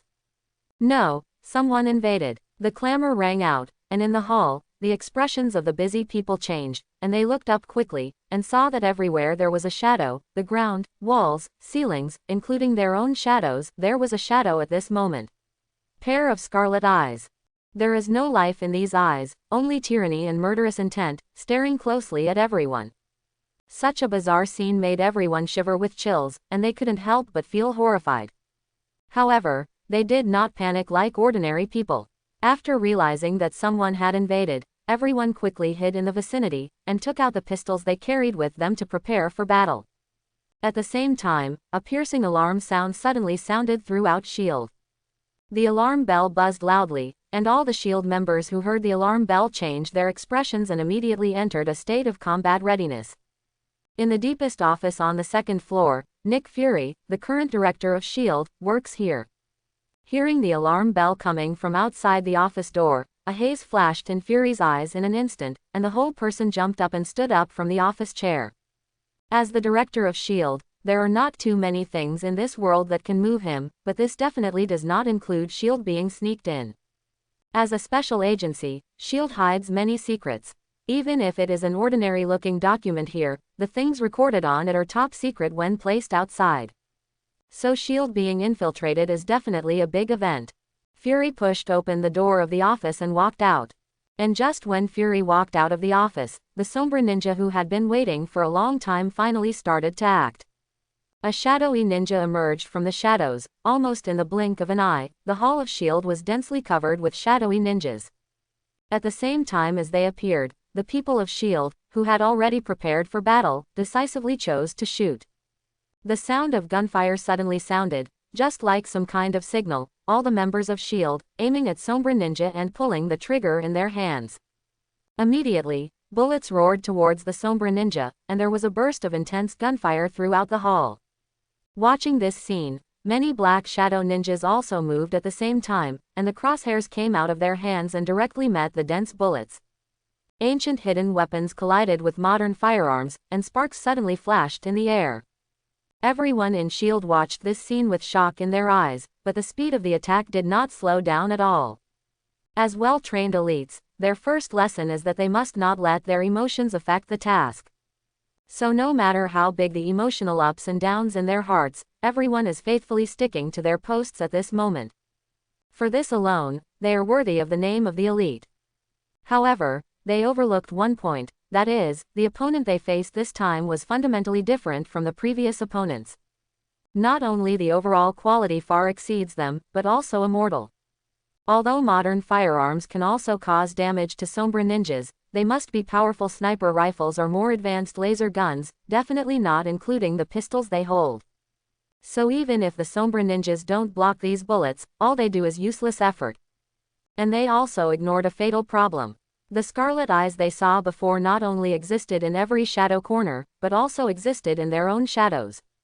Therefore, while they were attacking the Sombra ninjas, one after another Sombra ninja suddenly rose up from behind them. The sharp short blade shone with white light in the light of the light. Many people noticed the dark shadow behind their colleagues for the first time, but before they could speak to remind them, a sound of flesh piercing suddenly sounded. A sharp, snow-white short blade pierced through their chests at the same time, so that the words they hadn't spoken yet completely stayed in their mouths. Well, puff, what?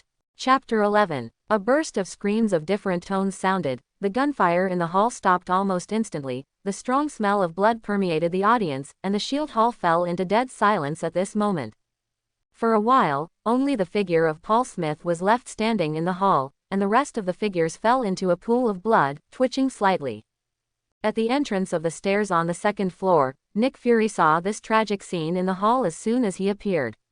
For a while, the whole person took a breath, and he was no longer calm. Unconcealed sadness flooded his cheeks. Looking at the corpse there, Fury suddenly felt heartache and couldn't breathe. Similarly, he naturally saw the Black Shadow Ninja, but because of the great stimulation, he temporarily lost the function of language, so he did not speak.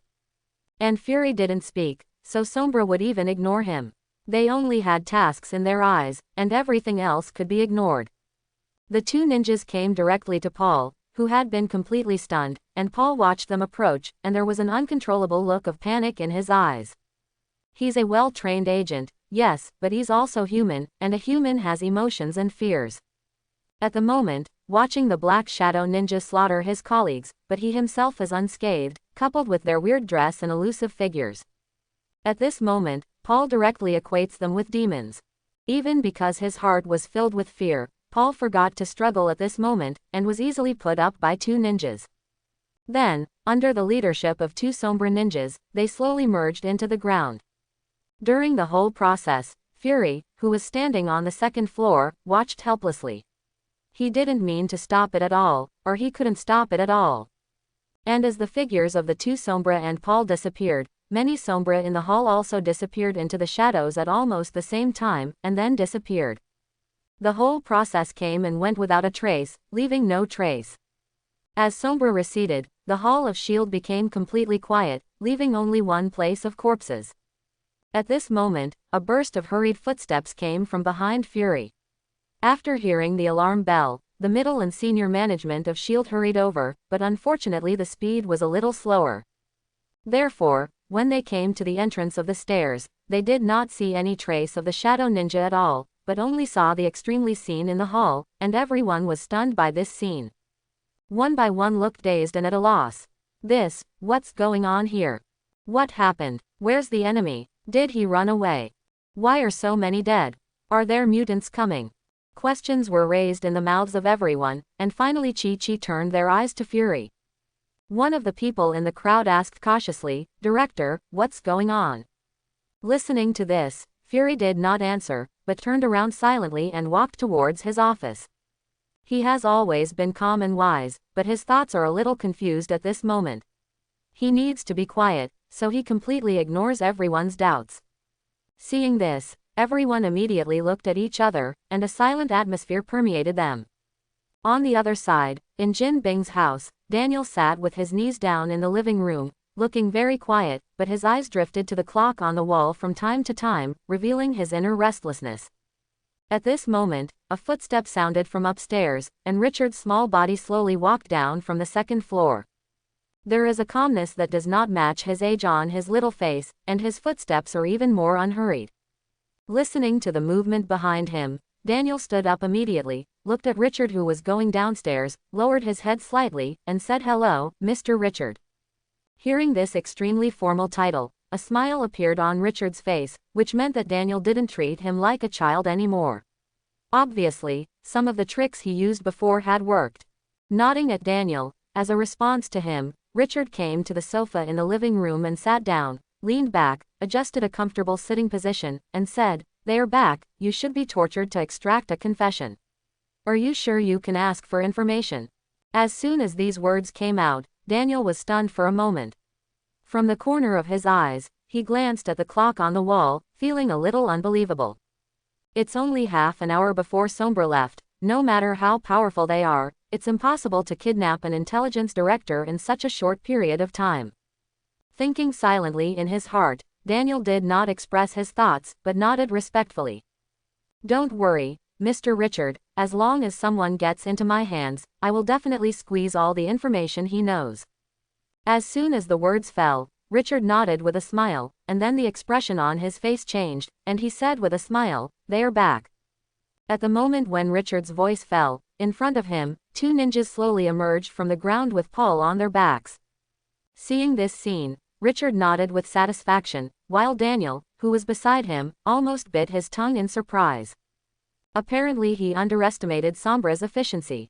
At this moment, Paul's expression stayed as extremely sluggish. Not only has his spirit been greatly stimulated before, but most of the vitality in his body has also been extracted when he crosses the Shadow Kingdom. This is the price that ordinary people have to pay to enter the Shadow Kingdom.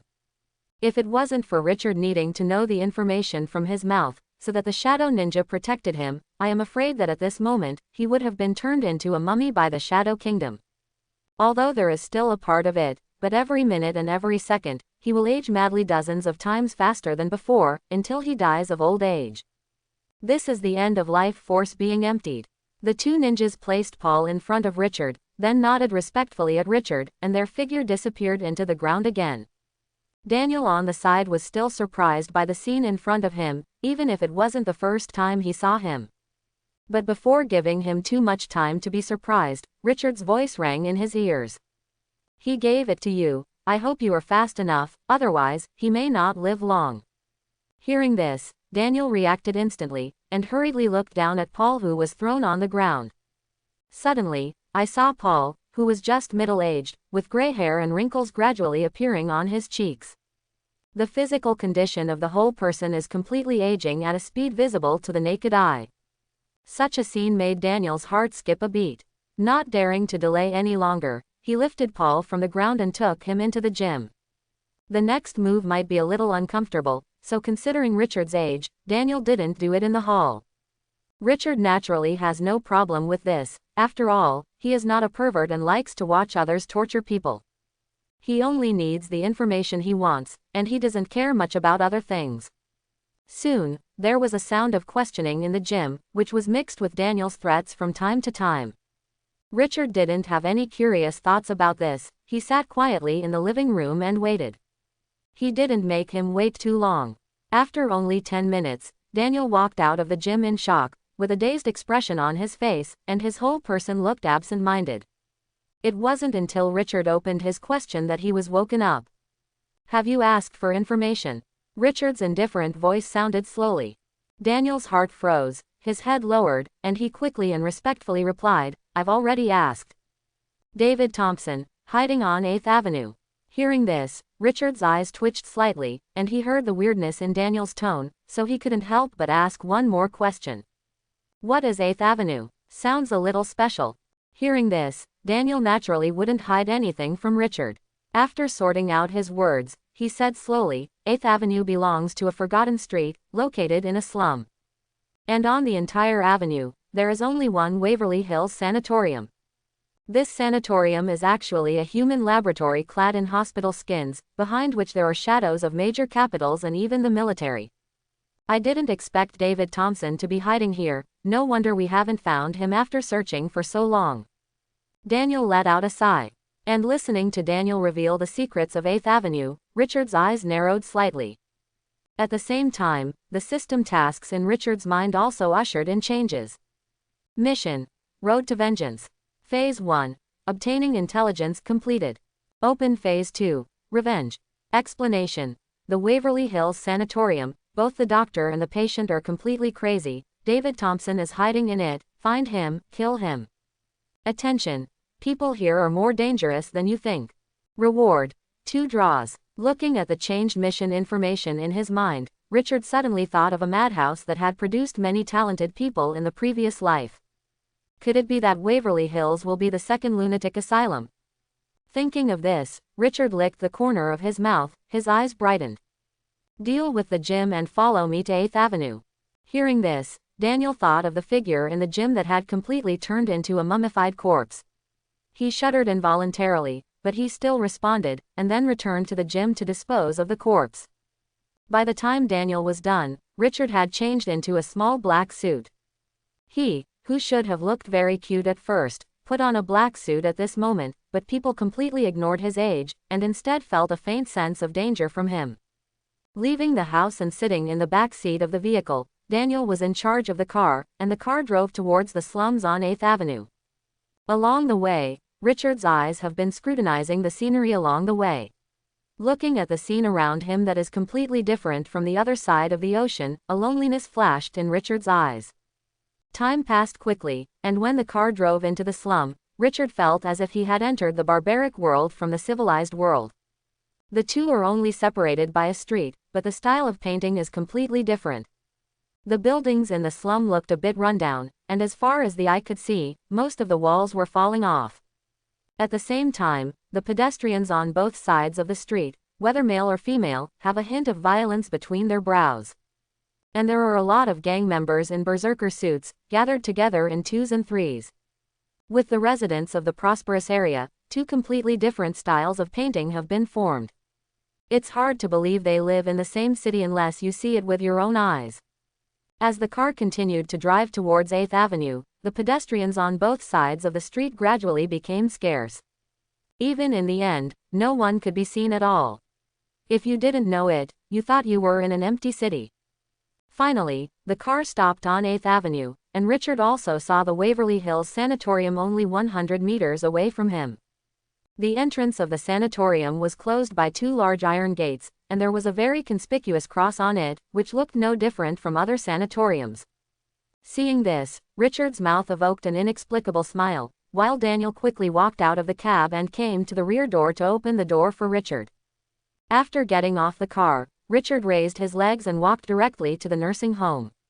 Daniel, who was following behind him, saw this and couldn't help but whispered, "Mr. Richard, I feel that the atmosphere in this place is not right, or are you here?" "Wait a moment, I'll send a group of people here," Daniel asked respectfully, while Richard shook his head and rejected his proposal, and said indifferently, "My own affairs, I will solve it myself, this is my agreement with my father." Hearing this, Daniel lowered his head and said apologetically, "I understand, Mr. Richard." After speaking, Daniel stopped talking, just like a wooden man, quietly following behind Richard. The distance of 100 meters was not very long, and soon Richard came to the door of the big iron gate. There is a guard box inside the big iron gate, and a big white man is looking at the color magazine, with a wretched smile on his face from time to time.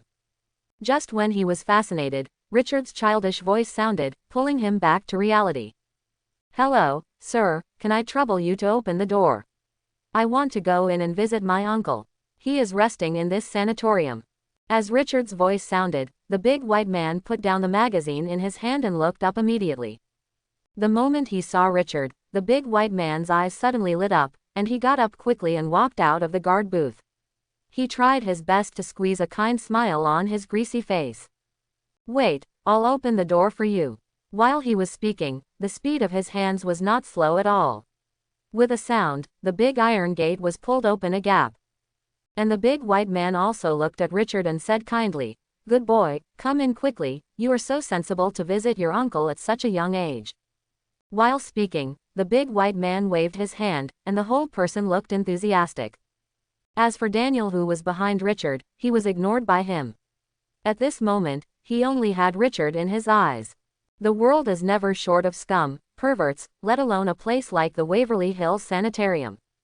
Richard didn't see the color magazine that the big white guy was holding just now because of his height, but Daniel could see it clearly. It was a child abuse magazine. Combined with the enthusiastic appearance of the big white man at the moment, it is self-evident what he has in mind.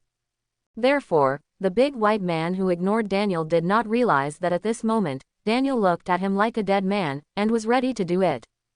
And for all this, Richard didn't realize it. A pure smile appeared on his face, thanked the big white man, and walked into the Waverly Hills Sanatorium with his legs up. Stepping into the nursing home, the big white man wanted to put his hand on Richard's shoulder with a smile on his face. But at this moment, Richard suddenly looked at him seriously and said, "I don't like the smile on your face." As soon as these words came out, the white man's movements froze, his expression seemed embarrassed, but in fact his eyes were fierce. "What did you say?" Puff! Just as his words were just out of his mouth, a short blade pierced his heart directly from behind him. Intense pain rushed into his heart, and the big white man didn't even have time to react, and was directly killed by a knife. Daniel, who was ready to start, looked at the ninja standing behind the big white man, and looked at Richard, who was expressionless and swallowed dryly in an instant. And after the black shadow ninja instantly killed the big white man, the figure merged into the ground again, as if it had never appeared before. Seeing this, Daniel grew timid and asked in a low voice, "Mr. Richard, why did you kill him?" Daniel wasn't complaining about the big white guy, he was just curious. Richard's height shouldn't be able to see that child abuse magazine, how could he suddenly have murderous intentions? In the face of Daniel's question, Richard's little face suddenly showed a pure smile, looked at him and said, "I don't like the way he looks at me." As soon as these words came out, for some reason, Daniel suddenly felt that the temperature beside him dropped a little. In particular, the innocent smile on Richard's face made Daniel's back go cold, and he felt a little creepy in his heart. After answering Daniel's question, Richard lifted his legs and walked towards the depths of the nursing home. Looking at Richard's back, Daniel, who had been worried before, suddenly felt that the people in this nursing home should be worried, because they had ushered in a real demon. Putting away his messy thoughts, Daniel quickly followed Richard. As for the big white man who fell at the gate, they were completely forgotten by the two at this moment, and they didn't pay attention at all. The Waverly Hills Sanatorium covers a very large area, and with its backing of capital, the environment here is no worse than those of the top nursing homes. Going forward along the tree-lined path, Richard and the two quickly passed through the park area and came to the ward of the nursing home. Along the way, apart from the big white guy who was easily killed at the door, Richard and the two did not meet anyone. Only when they reached the door of the ward, did they see the two guards. They held firearms in their hands, and their eyes were full of sharpness. Even if there was no one around, they were still constantly patrolling the surroundings, as if they were elites. The appearance of Richard and the two immediately caught their attention. Immediately, the two of them picked up their firearms at the same time, pulled the bolt, and aimed at the two of Richard. They didn't mean to warn them at all, but they planned to directly shot. However, no matter how fast they are, they will never be able to match the speed of Sombra Ninja. The moment they pulled the bolt, the two black shadow ninjas walked out from the wall behind them, and the short blade in their hands directly penetrated their throats, killing them with one blow. After doing all this, the two ninjas disappeared again, and Richard slowly stepped up the steps at a slow pace. Passing by the two guards, Richard didn't even look at him and walked straight into the ward. Daniel looked down and looked at the fatal wounds on their throats, and suddenly felt a little cold in his throat. It is clear that it is sunny outside, but it is very dim in the sick building. Except for the sunlight shining in from the door, the light in the entire ward has been blocked by wooden boards. Only dim yellow lights illuminate everything in the ward.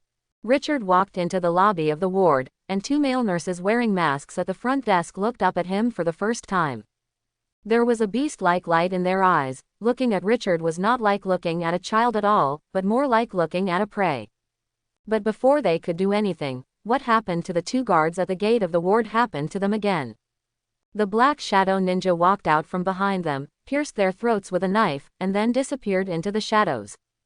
At this moment, the black shadow ninja fully exerted his elusive ability to the extreme, causing these ferocious guys to be killed instantly without any reaction time at all. And Richard has turned a blind eye to all this, so his face is calm. On the contrary, Daniel, who came in later, took a deep breath when he saw two more dead. Is this going to kill all the people in the sanatorium? Such a terrifying thought suddenly appeared in his mind. Daniel quickly stopped his thoughts and dared not continue to think about it. Although he himself is a murderous character, he has never done such a massacre right now. Dare not to look any further, and dare not speak again, Daniel carefully followed behind Richard, not daring to make any overstepping moves. Otherwise, he is really afraid that he will not be able to get out of this sick building. The sound of Richard's footsteps slowly echoed in the empty corridor. The structure of the ward was completely different from that of an ordinary medical institution. There is no second floor, all rooms are on the first floor, so the floor space is extremely wide. There was only one corridor leading to these rooms, and it was the corridor that Richard and the two walked on. Richard walked along the corridor without any intention of checking the rooms along the way. And although Daniel didn't dare to look around, he could hear that whenever he followed Richard through a room, there would definitely be a sound of flesh and blood splashing in the room. Daniel is all too familiar with this kind of sound, because he has seen it more than once before. If it was just speculation before, now Daniel has determined that Richard really intends to kill all the people in this nursing home. Thinking of this, he felt a shudder in his heart. Where is this child? This is completely a demon king, or a demon king with a pure smile. At this moment, Richard seemed to have become a god of death walking on the ground. Wherever he passed, life was devastated, and a piece of fresh life passed by Richard's crisp footsteps. In the end, when Richard and the two came to the deepest part of the ward, the strong smell of blood filled the entire ward. And Richard and the two also stood in front of an iron gate. This iron gate is full of rust stains and traces of time. Just looking at it with the naked eye, Daniel estimates that it should weigh 1,000 pounds. Although it is not a special metal, it is just ordinary steel, but with a weight of thousands of pounds, its defensive power must not be underestimated. Thinking of this, Daniel couldn't help but look at Richard, wondering how Richard was going to get through this iron gate. Just when Daniel was guessing what Richard was going to do, Richard's footsteps stopped for a moment, and without turning his head he said, "Just wait for me here." After that, regardless of the surprised expression on Daniel's face, two ninjas in black immediately appeared on the left and right sides of Richard and put their hands on Richard's shoulders. Under Daniel's gaze, Richard melted into the ground with two sombra. Looking at this scene, Daniel was instantly dumbfounded, and at this moment he suddenly felt abandoned. Coupled with the smell of blood in the air, Daniel shivered involuntarily. Behind the iron gate is a passage leading to the underground. This passage is called the Passage of Death by the people of Waverly Hills. Because every day, all kinds of patients are brought in the name of treatment, but in the end they don't come out alive. Therefore, over time, this channel is called the Death Channel. The Passage of Death is connected to a laboratory underground. High-power energy-saving lamps illuminate the entire laboratory very brightly, and there is no dim yellow scene in the ward at all. The area of the laboratory is not large, but although the sparrow is small, it has all the internal organs. It is filled with all kinds of sophisticated instruments, and there is also a scientist wearing a white chemical protective suit, who is walking in the laboratory, busy with the work at hand. This laboratory is basically a semi-open secret in the upper layers of the entire New York City, but for the people at the bottom, this place is completely top secret. Because the experiments conducted here are all in vivo experiments. This is an experiment that is explicitly prohibited by the United Nations, so once it is exposed, it is no trivial matter.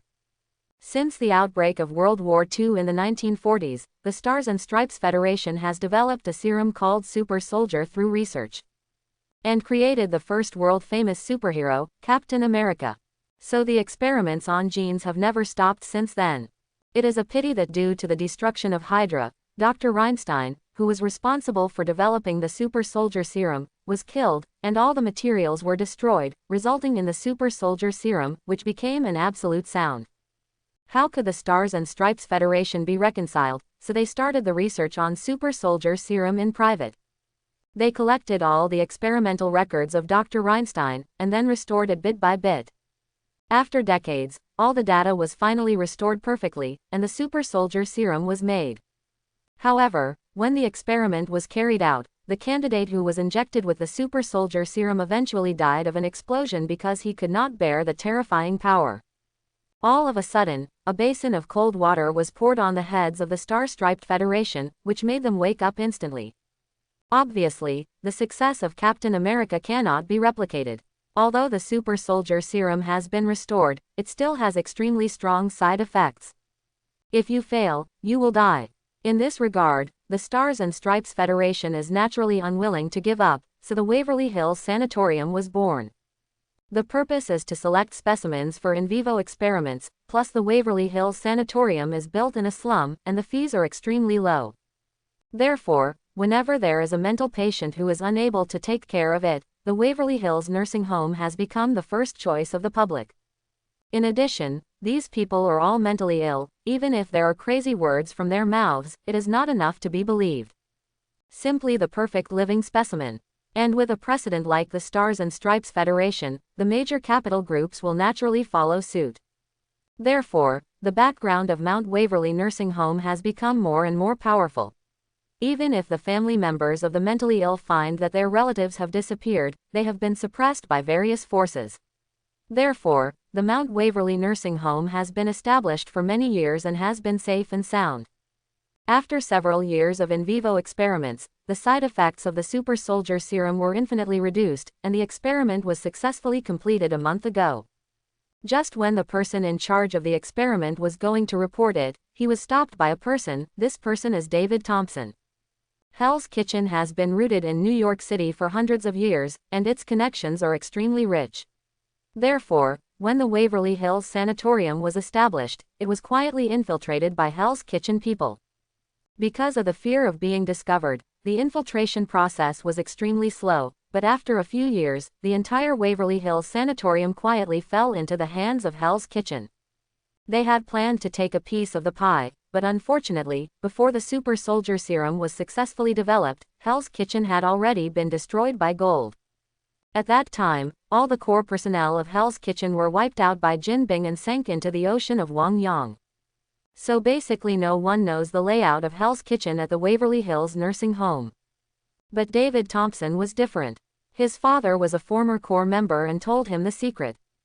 So when David Thompson became the Big Four of Hell's Kitchen, he regained control of the Waverly Hills Sanatorium. And the reason why he has been hiding here for so many years is to wait for the successful development of the super soldier serum. As long as the serum is successfully developed and has the power of Captain America, David Thompson can not only rebuild Hell's Kitchen, but also take back the glory of Hell's Kitchen from Kim. So when the super soldier serum was successfully developed, the person in charge of the experiment who wanted to report was directly shot by David Thompson, and he completely mastered the laboratory with absolute force. And if you want to inject super soldier serum, it will take several days of preparation time. Therefore, David Thompson, who felt that he had won the game, began to attack and kill Jin, and the first target was Richard, the son of Jin Bing. It's a pity that the action failed, which eventually triggered a series of follow-up events. Now Richard has come to the door, and David Thompson's plan to inject super soldier serum has come to an end. In a nutrition cabin, Thompson was lying in it, and the whole person was wrapped in a faint blue liquid. Numerous researchers gathered in front of an instrument, looking at the frantically beating data on it. Everyone's expressions became nervous involuntarily. Although they have already had a successful experience, who can guarantee that this time will be equally successful? Therefore, the hearts of the people could not help but mention their throats. At this moment, the blue liquid in the nutrition warehouse began to fade rapidly, and the various physical data of the instrument Thompson began to grow wildly. Soon, the light blue liquid became transparent, and Thompson's the body data also maintained a stable value, and suddenly everyone's eyes burst into surprise at the same time. The experiment was successful again. And just when everyone had to cheer, at the entrance of the laboratory, Richard and the Sombra Ninja silently emerged from the ground. Looking at the jubilant scene in the laboratory, Richard's brows suddenly moved slightly, and there was an inexplicable meaning in his eyes. Although he just came to the laboratory, he keenly captured the key words of super soldier serum and the success of the experiment. Suddenly, Richard's original thoughts changed. According to his original plan, it was natural to slaughter everyone directly. After all, the previous system task change had reminded him to pay attention to the people here. Although these people are just ordinary people and do not have much power, this does not mean that the destructive power that ordinary people can explode is necessarily worse than that of extraordinary people. Just like the 5 men standing at the top of the 5 major countries, they are also ordinary people, but an order is enough to make the world level. So instead of trying so hard to guard against them, it's better to solve them together. This is one of the reasons why Richard kills all the way. But the current situation is completely different. Although Marvel is full of many superheroes, a large part of these superheroes became superheroes because of technology. Among them, the most representative characters are Iron Man, Captain America, and the Incredible Hulk. Therefore, the power of technology is definitely a part of Marvel that cannot be ignored. Moreover, these people have successfully redeveloped the serum of the super soldier. They are completely humanoid baby bumps. Just killing them like this is a waste of talents. Therefore, Richard rarely did not act decisively, but just stood there and watched them silently. Soon, whether or not Richard's eyes caught their attention, someone finally discovered Richard's existence. At that moment, an exclamation came from one person's mouth, which attracted the attention of everyone in the audience. "Why is there a child here? Who brought the child in? And the guards outside?" As soon as these words came out, many researchers who were immersed in the joy of the success of the experiment suddenly turned their eyes to Richard. In the eyes of everyone, Richard didn't dodge anything, a smile appeared on his face, and he greeted them generously. "Hi, how are you?" Hearing this, all the researchers became strangely quiet. Chi-Chi took a step back, and looked at Richard with vigilance. Doing it like this made Richard feel depressed all of a sudden. He finally wanted to pretend to be a kid and try to win his favor. What kind of attitude do they have to be so wary of themselves? Do they look like a bad person? Thinking a little depressedly in my heart, the smile on Richard's face slowly disappeared. Looking at the silent crowd, Richard said coldly, "If you don't want to die, stand aside." As soon as the voice fell, many of the scientific researchers present, without any hesitation, walked to the side, and they were so obedient that they could no longer be obedient. Let Richard, who witnessed this scene with his own eyes, twitch the corner of his mouth slightly. Whoever dares to tell him that the scientific researcher has low EQ in the future will definitely slap the guy who said this to death. Judging from their current performance, this group of people is not only outstanding in IQ, but also in emotional intelligence. If you let them know Richard's thoughts, I'm afraid everyone can't wait to roll their eyes. What is this place? A research center. Moreover, there are people guarding outside. It is obvious that a child of his can appear here, which is obviously enough to explain the problem. If they don't even understand this, they don't need to do any scientific research. Just go home and wash and sleep. Of course, there is another reason that the stubborn and old-fashioned researchers have already been killed by Thompson, and the rest are relatively clever, so this scene that Richard saw appeared. And just as the researchers hid to the side, the nutrition warehouse Thompson was lying on, the warehouse door slowly opened, Thompson suddenly opened his eyes, and the whole person sat up straight. And just as Thompson sat up, Richard's eyes also fell on him. Thompson, who was injected with super soldier serum, has undergone great changes in appearance. In his original photo, his cheeks are round, and his body is a little fat. But now, not only the cheeks have become three-dimensional, but even the body is full of muscles. Not the kind of explosive muscles, but the muscles that look very smooth and strong. Although he has not seen it with his own eyes, Richard is sure that there is definitely an explosive force hidden under these muscles.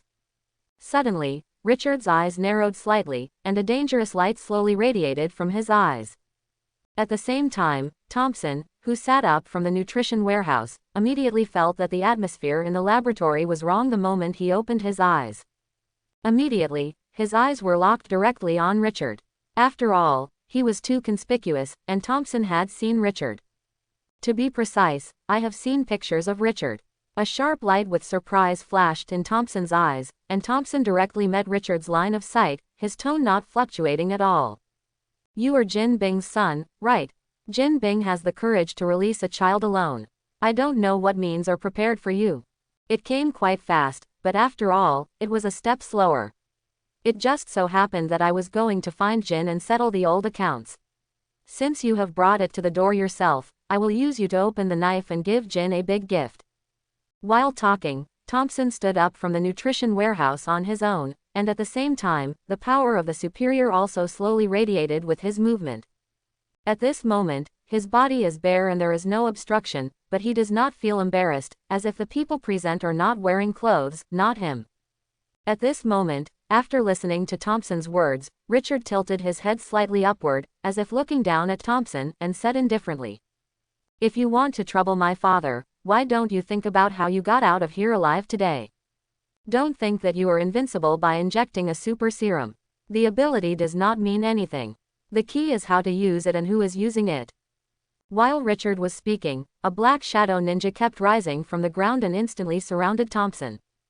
The scarlet eyes of many Sombra ninjas fell on Thompson at the same time, causing Thompson's brows to wrinkle slightly, but that's all. After being injected with super serum, this is the moment when he is full of confidence. Even if he realizes that the Sombra ninja is a bit complicated, he still believes in the power of the explosion in his body now. A trace of silence spread between the two, and a depressing atmosphere suddenly filled the entire laboratory. The scientific researcher next to him, looking at the confronting two people, swallowed involuntarily and leaned back subconsciously. They made the super serum, so they knew exactly how powerful Thompson, who was injected with the super serum, was. In the same way, Richard, who can summon the ninja, is obviously not a simple person. The two immortals fight and die. These researchers don't know, but they know that if they and others are accidentally involved, they will definitely die. At the moment, many researchers are moving backwards subconsciously, trying to stay away from the battlefield as much as possible. And Richard and Thompson didn't want to affect them, so they didn't care about their little actions. Just after the group of researchers were completely squeezed into a corner, Richard, who was squinting at Thompson, raised his hand and waved lightly. In the next second, the Sombra ninja, who was already ready, immediately launched an attack. As an undead legion, the best part of Sombra ninja, apart from loyalty, is the ability to fight as a team. Their thoughts seem to be in the same channel forever, and they can achieve perfect cooperation with each other without any communication. Before getting close to Thompson, the cross darts had already been released from the hands of the Sombra ninja, and there was a whistling in the air. Looking at this scene, Thompson's eyes condensed, and suddenly within his sight, the extremely fast cross mark suddenly slowed down. Immediately, the steps under Thompson's feet moved together, avoiding the attack of the crosshairs in a matter of millimeters. For a while, there is a feeling of not touching a leaf in 1,000 flowers. At this moment, among the Sombra ninjas, 4 Sombra ninjas jumped up at the same time and stood in the 4 corners around Thompson in a square arrangement. Immediately, the noose in their hands came out of their hands and hit Thompson, who had just jumped into the air, precisely. In the next second, the 4 Sombra ninjas pulled hard, immediately grabbing Thompson's limbs and restricting his movement. And at the moment when Thompson was restricted, the Black Shadow ninjas who were approaching him also drew out their swords one after another. A cold light flashed above the blade, and the sharp blade pierced the air instantly. Seeing this scene, Thompson's calm expression finally changed and became a little ugly. "Get out of here!" With an angry shout, Thompson's muscles instantly swelled, and a huge force acted on the 4 Sombra ninjas through the noose. Suddenly, the 4 Black Shadow ninjas were pulled over by him with almost no resistance.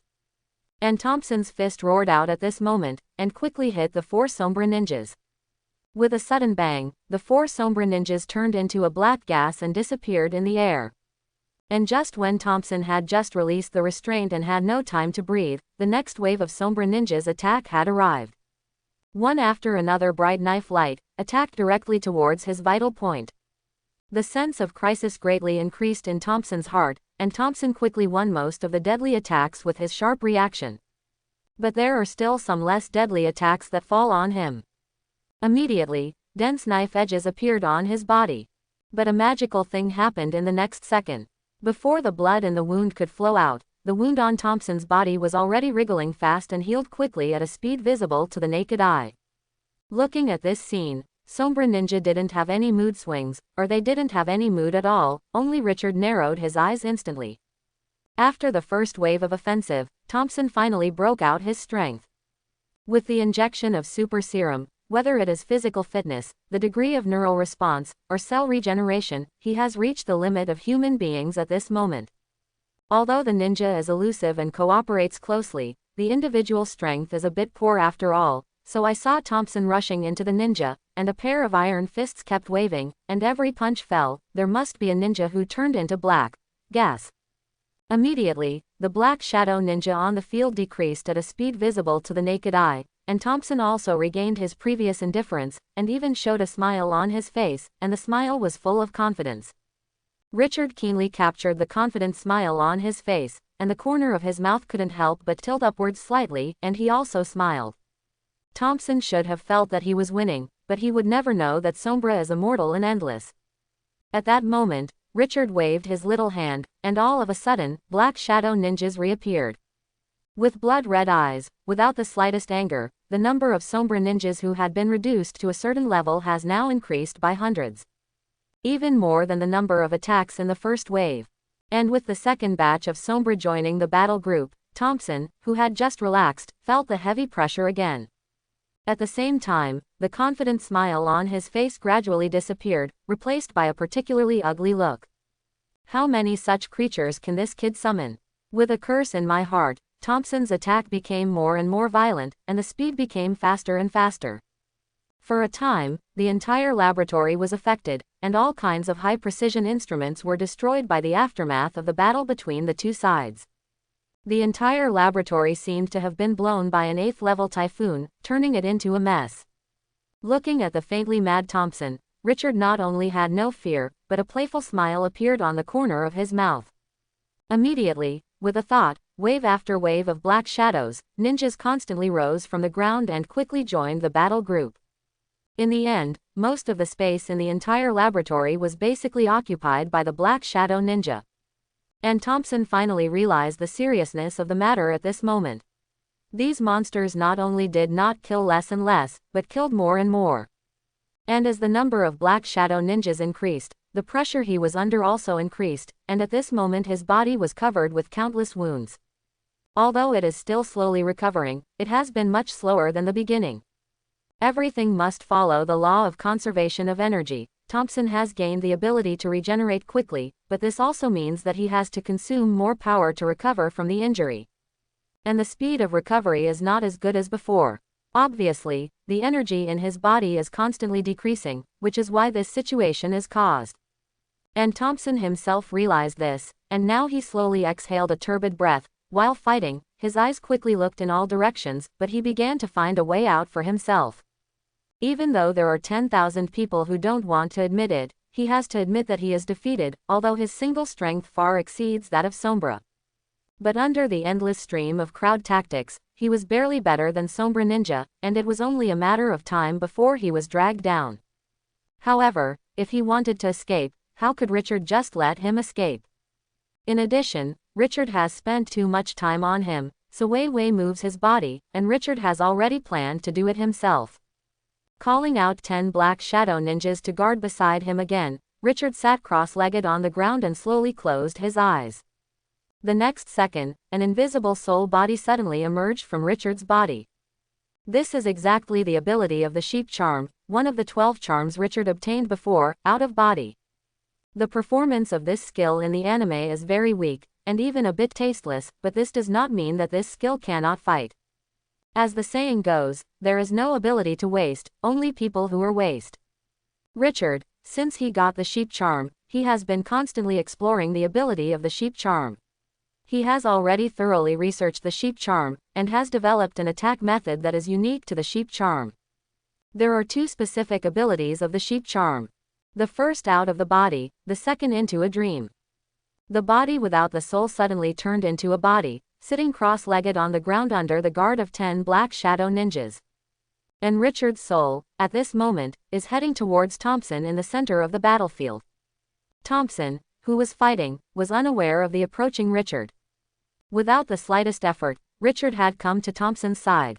With a playful smile on his face, Richard rammed directly at Thompson. Suddenly, Richard's soul was directly bounced off. And Thompson, who was fighting, suddenly fainted, and the Iron Fist, which was full of explosive power, instantly became weak. There are black halos in front of his eyes, and the whole person seems to faint at any time. This is the unique attack method of the Sheep Talisman, Soul Collision. Richard, who exists in a soul body, can invade other people's bodies, but because of the existence of Thompson's own soul, the body already has a master, so Richard cannot settle in. But this will cause the souls of the two to collide. With the Sheep Charm to strengthen the soul, a small collision is naturally nothing to Richard. But Thompson is different. Even if he uses Super Serum to strengthen his body, he cannot strengthen his soul. Therefore, the impacted soul will naturally feel uncomfortable, which will affect the physical aspect. The scene just now appeared, and it was impossible to fight normally. Immediately, at the moment Thompson was affected, the Black Shadow Ninja would not pay attention to why he was like this. The fierce attack did not stop at all, and his body, which was already covered with scars, was directly pierced through the chest by two swords. Puff! The sound of meat piercing suddenly sounded, and the intense pain suddenly forced Thompson to wake up, and a miserable howl came out of his mouth subconsciously. What? Looking at the two ninjas in front of him and the two swords running through his chest, Thompson's eyes flashed two angry colors, and a roar of grief and indignation came out of his mouth. What's going on here? While speaking, Thompson subconsciously wanted to raise his hand and blast the two ninjas in front of him.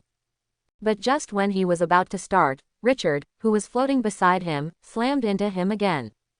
Boom! A roar that ordinary people could not hear sounded. Thompson's face instantly turned pale, his eyes burst out at this moment, and the whole person's image was like a ghost. What? The terrifying scream came from Thompson's mouth again, and the voice contained the meaning of extreme pain. Richard's collision just now shattered a small piece of Thompson's soul, although it was only the size of a fingernail. But that is the trauma of the soul, and the pain that touches the soul is thousands of times stronger than the pain of the body. At this moment, a total of 6 ninjas, front and back, up and down, left and right, also used the sword to penetrate Thompson's body. Coupled with the two swords that passed through the chest before, Thompson at the moment is like a hedgehog. With a hoarse wailing in his mouth, his body slammed heavily on the ground. The many researchers hiding in the corner watched Thompson, who was injected with the super serum, fall in front of them, and everyone's faces were full of disbelief. As the maker of super serum, they know how powerful Thompson who was injected with super serum is. But it was such a powerful Thompson who fell at Richard's feet at this moment. For a time, everyone only felt an emotion called shock rising from the bottom of their hearts, and their emotions were up and down. And Richard, who was in the soul body, looked at Thompson, who had only his last breath left, and instead of launching a soul collision, he returned to his body.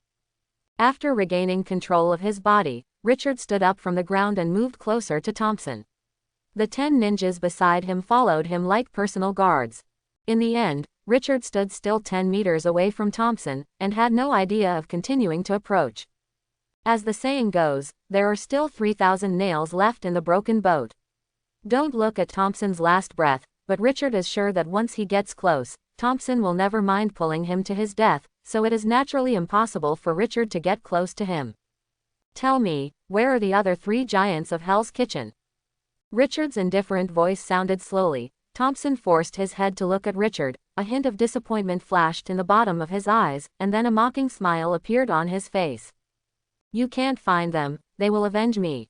Hearing this, Richard shrugged slightly, turned directly to the group of researchers, and left a sentence before leaving.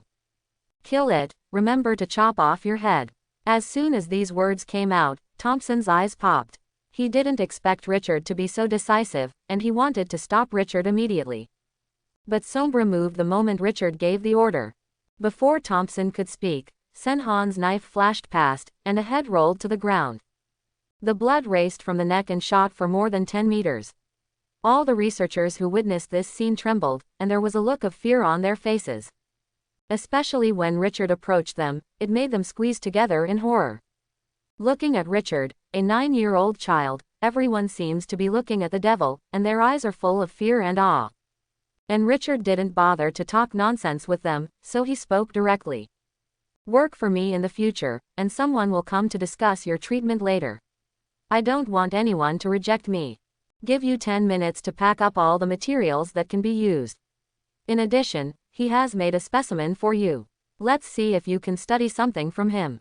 Speaking of which, Richard glanced in Thompson's direction, and it was obvious that the specimen Richard was talking about was Thompson. There are so many things that can be studied in a superhuman corpse, so when they heard that Richard handed Thompson's corpse to them, everyone's eyes flashed a hint of ecstasy. Even the fear that Richard brought to them was dissipated a bit. After doing all this, Richard finally completed everything, and at the same time, the system in his mind went online again. Ding! The second stage of the revenge mission has been completed, and now the rewards are issued. The rewards have been issued, please check it yourself. Hearing this, Richard called up the system without saying a word, and a panel suddenly appeared in front of Richard's eyes. Character Attributes Panel. Name: Richard Fisk. Age: 9 years old. Status: son of Wilson Fisk. Skills: Ninja Core, Sheep Charm. Items: none. Sweepstakes: twice. Seeing the 2 extra draws in the number of draws column, Richard's calm mood suddenly became hot. After taking control of Ninja, Richard's character has also been affected to a certain extent, and he has become more and more like a boss, so few things can disturb his emotions. But the raffle is definitely not included. You must know that every draw is an increase in Richard's power, so how could he not look forward to it? He took a deep breath. Ignoring the many researchers who were packing information, Richard gave the order directly in his mind: start the lottery. About a minute or so, the system's cold electronic synthesis sound suddenly sounded in Richard's mind. Ding, congratulations, you got the snake charm. Hearing this, Richard's eyes suddenly had a hint of joy. The snake charm, although not the one Richard wanted most of the 12 charms, is not bad. Its stealth effect can not only ignore all kinds of infrared rays, but also cannot be found even with thermal imaging scanning, far beyond the ordinary sense of stealth. At a critical moment, this ability is enough to play a huge role. Suddenly, a warm current slowly merged into Richard's body, and at the same time, Richard also felt that there was something in his mind. Invisibility has completely become his instinct. As long as he has a thought, he can instantly disappear. There was a satisfied smile on the corner of Richard's mouth. With the first good start, Richard is even more looking forward to the second lottery. Rubbing his fingers subconsciously in his right hand, Richard decisively gave the order, start the lottery. Also after a minute, the sound of the system sounded slowly. Ding, congratulations, you have obtained the Black Shadow Blade, one of the 9 divisions of the Black Shadow Core. As the system's voice fell, Richard's eyes lit up immediately. One of the 9 parts of the Sombra Legion, the Sombra Blade, the Sombra Legion summoned by Rasu in the anime, is also known as the Claw Shadow. Claw Shadow's hands are sharp claws, his legs are spike-like, and the single combat power is extremely powerful. If the Sombra Ninja is the basic unit in the Sombra Core, then the Claw Shadow is the advanced unit. Single strength, 1 Claw Shadow is enough to fight 10 Black Shadow Ninjas. Extraordinary people like Thompson, if they face the Claw Shadow, they can only fight 2 or 3 at most. There is no need to use human C tactics at all, it is enough to take it down, which shows the power of Claw Shadow. It can be said that the Claw Shadow came at the right time, just to make up for Richard's lack of combat power. Otherwise, you can't use crowd tactics every time you deal with superhumans. Moreover, when the strength reaches a certain height, the crowd tactics may not work. Due to the complex background of Marvel, there are too many superheroes and alien civilizations, resulting in a very complicated power system. Therefore, in the past few days, Richard has planned a power system himself. The whole system is divided into several stages. The first stage is the mortal level. At this stage, most people can basically achieve it after hard training, and the Black Shadow Ninja is the leader of the mortal level. The second stage is extraordinary. This stage is subdivided into 4 stages by Richard, with the first stage being the lowest and the 4th stage being the highest. Like Thompson, who was injected with super serum before, his comprehensive strength belongs to the extraordinary first order. After that, the extraordinary second order, like Hawkeye, is at this stage. And the extraordinary third order, compared with the extraordinary second order, the comprehensive strength has doubled again. The last extraordinary fourth order, such as Spider-Man, is at the pinnacle of this stage. On the other hand, the supernatural is called the destruction level by Richard. A powerhouse who has reached this level has basically stood at the peak of the Marvel world. Just like Thor in the peak period, Iron Man in the later stage of Marvel is a kind of powerhouse of destruction. As for the super big men of the Ancient One Supreme Mage, they have completely exceeded the destruction level. Therefore, Richard could not estimate the level of their power.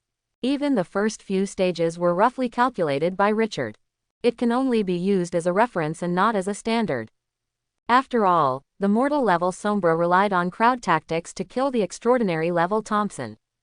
Although there is Richard's help in it, it is undeniable that the so-called level is only to give oneself a clearer understanding, and does not really represent the true strength of the opponent. Just like the Incredible Hulk, no one can beat him when he is angry, and no one can beat him when he is not angry. For another example, Richard himself, neither himself nor the strength in his hands, has surpassed the extraordinary first-order person. But now that the two big Shadow Corps are in hand, even if it is a destructive powerhouse, Richard has the confidence to deal with it. Just when Richard finished the lottery, many researchers on the other side also packed up all the information. 2 other people even carried Thompson's body and planned to take it away directly. Richard shrugged at this, without any comment. Therefore, the group of people who quickly packed up followed the death passage and walked out of the laboratory. Along the way, Richard finally knew who the leader of this scientific research team was. This is a Caucasian man in his 40s who looks a bit rounded, but looks extra lovable. And this person is very good at talking. When facing Richard, he always looks respectful and does not show any disrespect. Such a character makes Richard a little impressed. As the saying goes, only if you can endure what ordinary people can't bear, can you enjoy what ordinary people can't enjoy. In this way, along the way, the two continued to communicate and gradually became familiar with each other. At this time, Richard suddenly thought of something, and he couldn't help but ask, how much difference is the effect of the serum you successfully developed with the original serum? As soon as these words came out, the leader of the scientific research team, Bit Kobo, was stunned for a moment, and then he smiled wryly. The current super soldier serum has only 1% of the original strength concentration. Hearing this, Richard's expression did not change, and a hint of understanding flashed in his eyes. If the super soldier serum they restored is really the original version, I am afraid that they have been hammered by Thompson long ago, and there is no chance of being here. So from the beginning, Richard knew that this super serum should be weakened, otherwise if it is really the original super serum, even if Thompson is not as good as Captain America after injection, it will definitely not be much worse. Originally, Richard still had a little interest in the super serum, but after listening to Bit's words, this interest disappeared instantly, and the weakened version of the serum had no effect on him. The group quickly walked out of the death passage, and as the big iron gate slowly opened, Richard saw the anxious Daniel at first glance. The sound of the big iron door opening alarmed Daniel. Daniel immediately turned his head and looked over, his eyes fixed on the door with a trace of tension in his eyes, and his hand silently touched his lower back. Until the big iron gate slowly opened, Richard's figure completely appeared in front of his eyes, and Daniel breathed a sigh of relief and walked up to him quickly. "Mr. Richard, you finally figured it out." Hearing this, Richard nodded, and then said calmly, "Find someone to send these researchers to a safe place, and they will be my people in the future, and I will have someone come over to finish it off. Take care here." As soon as the words fell, Daniel nodded seriously, turned to look at the many researchers behind Richard, and said softly, "I understand, Mr. Richard." After instructing the matter, Richard did not continue to ask, but left the nursing home on his own, got into the car, and Daniel sent him home. After getting out of the car and watching Daniel leave, Richard sorted out his emotions and walked into the house with his legs raised. A pure smile appeared on his face. After stepping into the house, Richard felt as if he had become the 9-year-old child again, not the demon king who killed without blinking before. Everyone has a pure land in their hearts, and Richard's pure land is home, and Richard, who had just walked into the house, was discovered by Vanessa at the first time, and then Vanessa suddenly started chattering mode. "Richard, where have you been? Why don't you just stay at home? Don't tell your mother when you go out. What if you were in danger?" Listening to Vanessa's nagging, Richard's mouth showed a smile, and he didn't feel any boredom, but a little warm-hearted. Allowing Vanessa to ask a few questions, Richard nodded in cooperation from time to time, and after half an hour, Richard got out and returned to his room. And just when Richard was being nagged, at this moment, because of a series of things Richard did, the storm began to rise. S.H.I.E.L.D. Conference Room. Almost all the core members of S.H.I.E.L.D. have come to the conference room. Fury is sitting on the main seat, wearing a blindfold. At this moment, he feels extremely fierce, as if a violent bear is sitting in the same place, and it is possible to tear the person in front of him to pieces at any time. At the same time, on the big screen in the conference room, the monitoring screen is playing at the moment. In the picture, the whole process from Sombra intruding to Sombra killing, kidnapping Paul, and finally leaving, the whole process is very clear. Everyone stared at the big screen without saying a word, and the atmosphere in the entire conference room was extremely depressing. After the video was played, Fury's eyes slowly scanned the audience, a power slowly emerged from his body, and he said in a slightly low tone, "Have you seen it clearly? This is the security defense we are proud of. Even if the enemy touches the house, there is no response. Charles, as the head of the Defense Department, do you have anything to say?" As soon as these words came out, among the people sitting below, a slightly emaciated white man suddenly stood up, with a trace of panic on his face, opened his mouth to defend himself. But at the moment on the big screen, the moment of the Black Shadow ninja killing, all his words were stuck in his throat, and he couldn't say it at all. For a time, his forehead was covered with cold sweat, and his head was completely lowered. Upon seeing this, Fury snorted coldly and said in a cold tone, "From today, Charles will be on vacation indefinitely, and Bob is in charge of security. I don't want this kind of thing to happen to S.H.I.E.L.D., if it happens again, you know the consequences." When the words fell, Charles sat down in his seat with a very decadent expression on his face. On the other hand, Bob, who was beside him, was on the contrary, with a hint of surprise and a hint of apprehension on his face. After dealing with this matter, Fury turned his attention back to Sombra Ninja, "Who can tell me who these guys are?" Hearing this, everyone in the conference room, you look at me, I look at you, looked at each other. In the end, Felix, the director of intelligence, got up and answered carefully, "Director, we have never seen such people, and there is no such person in our intelligence files. If my guess is correct, this should be their first event." Hearing this, Fury nodded in agreement, and immediately ordered, "Check it out for me, and dig out this group of people for me anyway. Create a new file for them, code-named Z, and use all the power to find Paul and see if you can dig them out along Paul. No one can be safe after my shield has gone wild, so I hope you don't disappoint me, let the meeting go." After that, Fury raised his legs and left the conference room, and the originally suppressed atmosphere in the conference room was suddenly relieved. Many people got up in twos and threes and left, while constantly communicating with their companions. On the other side, Waverly Hills Nursing Home, a black car suddenly stopped at the entrance of the nursing home. Immediately, two strong white men in black suits and black sunglasses walked out of the car slowly, raised their legs and walked directly into the Waverly Hills Sanatorium. The expressions of the two were full of coldness, and their eyes were very sharp. As they walked towards the depths of the sanatorium, they were constantly vigilant about their surroundings.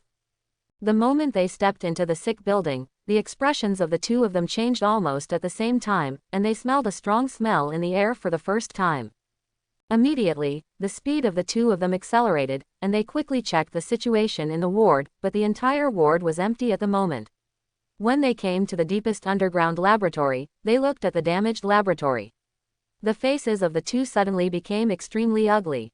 Eventually one of them pulled out a satellite phone and dialed a number. With a brief prompt tone, the phone was connected, and a majestic voice came from inside, "I'm Ross, say."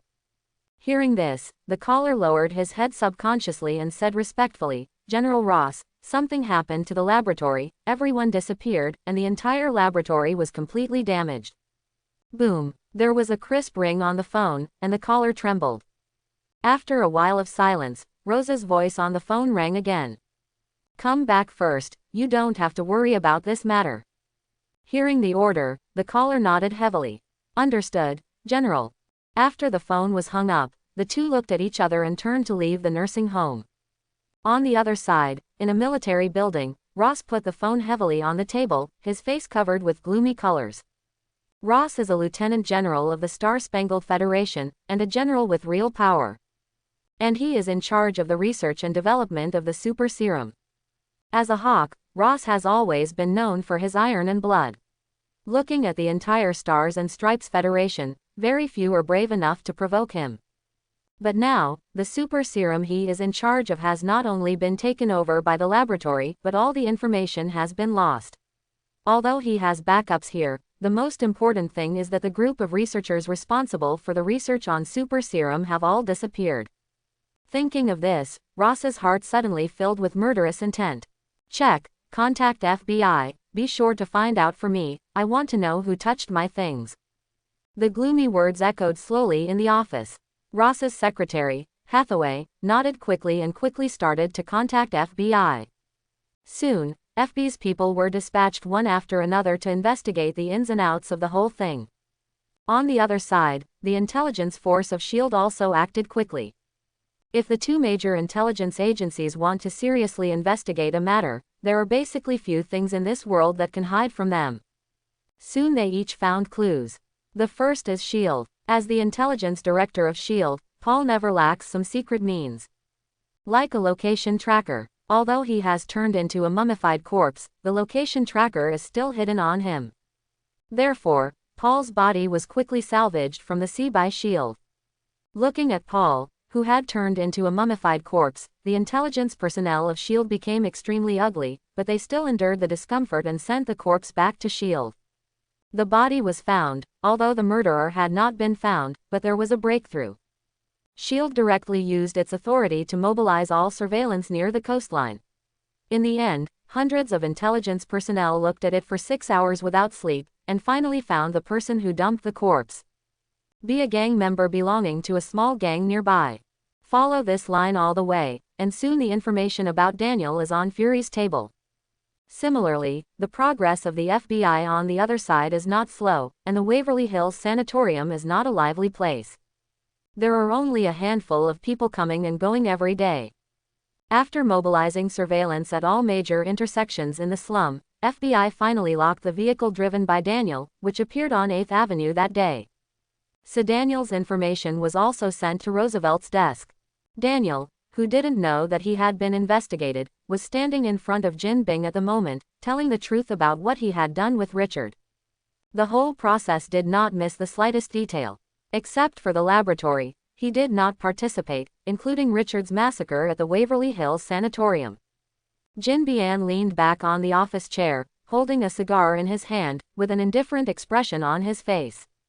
The smoke was slowly exhaled from his mouth, and Daniel had reported all the situation at this moment, and stood by respectfully. At this time, Jin Bian slowly snuffed out the cigar in his hand, and commanded in a majestic tone, "It seems that Richard is very satisfied with you. You will follow him in the future, and you don't have to follow me." Hearing this, Daniel was stunned for a moment. After reacting, he nodded slightly, and an inexplicable look flashed in his eyes. For some reason, when he thought of Richard's small body, he felt a little scared, but Jin Bing's order, no one can disobey, including him. At this moment, the door of Jin Bing's office was suddenly pushed open, and a black man walked in quickly. "Mr. Wilson, FBI and S.H.I.E.L.D. are here at the same time." As soon as these words came out, a light suddenly appeared in Jin Bing's eyes. The black man and Daniel standing beside Jin Bing were breathing tight, and they were a little out of breath. If Jin Bing looked indifferent before, but was harmless to humans and animals, now Jin Bing is like an awakened wild beast. Even if he does nothing and just sits there quietly, it is unbearable. The power radiating from him. "Bring them in." Jin Bing's words should sound slowly. The black man nodded vigorously, and hurriedly exited the office. At this moment, Daniel thought of what he and Richard had done, and he couldn't help frowning. "Mr. Wilson, I'm afraid these people are here to make trouble." Hearing this, Jin Bing smiled immediately, but this smile did not make people feel warm. Instead, Daniel looked a little cold. "Then I want to see how they are making trouble." After finishing speaking, Jin and relighted a cigar, while Daniel stood honestly behind him and did not speak again. Soon footsteps sounded outside the office, and as the door of the office opened, a man and a woman stepped in. Furui is dressed in a black leather coat, and his face is still indifferent for thousands of years. The moment he stepped into the office, his eyes were directly locked on Jin Bing. Beside Fury, Hathaway was dressed in a professional suit, wearing black stockings and high heels, exuding a heroic spirit, but she came on behalf of Ross. It's just borrowing the identity of the FBI. Looking at the two of them, Jin didn't even say hello to them, and looked directly at the two of them. For Fury, he and Jin Bing can also be regarded as old enemies, so regardless of whether Jin Bing spoke or not, Fury sat in front of Jin Bing's desk by himself. On the other hand, Hathaway, although she seemed very calm, stood quietly in the same place at the moment, and did not sit down like Fury. Obviously, walking into this place was equally stressful for her. After looking around, Jin didn't talk nonsense, looked at Hathaway and said bluntly, "Who is standing behind you?" As Jinping spoke, Hathaway's heart tensed. She didn't even know where this feeling came from, but just looking at the burly Jinping, she couldn't help but feel nervous. "I represent General Ross." Taking a deep breath, Hathaway moved out of her backer directly. "But who knows?" Jin waved his hand after listening. "You can go back and tell him that I don't have what he wants." Jin Bing's domineering and indifferent voice sounded slowly, and Hathaway's face suddenly froze. A pair of beautiful eyes looked at Jin Bing, her lips slightly opened, but before he could speak, Jin Bing's indifferent eyes and projected towards him. Suddenly, Hathaway's whole body went cold, a hint of fear suddenly rose in her heart, and she finally swallowed the words she was about to say. And Jin Bing also issued an expulsion order, "Send her out." Daniel, who was standing beside Jin Bing, nodded silently at the moment, and came to Hathaway's side and made a gesture of please. And Hathaway watched this scene and left the office without saying a word. As Ross's secretary, Hathaway knew exactly where this place was. Even if there was a lieutenant general standing behind her, this was not something she could do wildly. So apart from being a little uneasy at the beginning, Hathaway has calmed down completely now, so nothing has happened. As the two left, only Fury and Jinping were left in the office. Fury was sitting in the chair, staring at Jin without hesitation. One of them was the underground emperor of Niu City, and the other was the director who led the entire Shield. And few people know that between Fury and Jin Bing, they had known each other in their early years. At that time, one of the two was a cannon fodder agent of Shield, and the other was an ordinary leader of Hell's Kitchen. Therefore, sitting together now, there is no so-called tense atmosphere between the two of them, but they appear very calm. "Are those men in black your subordinates? When did you have such a group of elusive subordinates? And he was bold enough to enter my shield and killed a large number of my shield people." Fury leaned forward slightly and asked, and Jin Bing knew who Fury was referring to by the man in black. However, it was naturally impossible for him to tell Fury the truth. He saw Jin and smoked a cigar. He ignored Fury's question at all, and instead asked, "If you want to tell me about this, then we have nothing to talk about. If you want to trouble me, you are always welcome." Listening to this, Fury frowned slightly, thought for a while, and then said solemnly, "Give me a sample of the super serum, and I want all the specific data." "Don't tell me you don't. You should know what you do yourself. You can't swallow this kind of thing alone."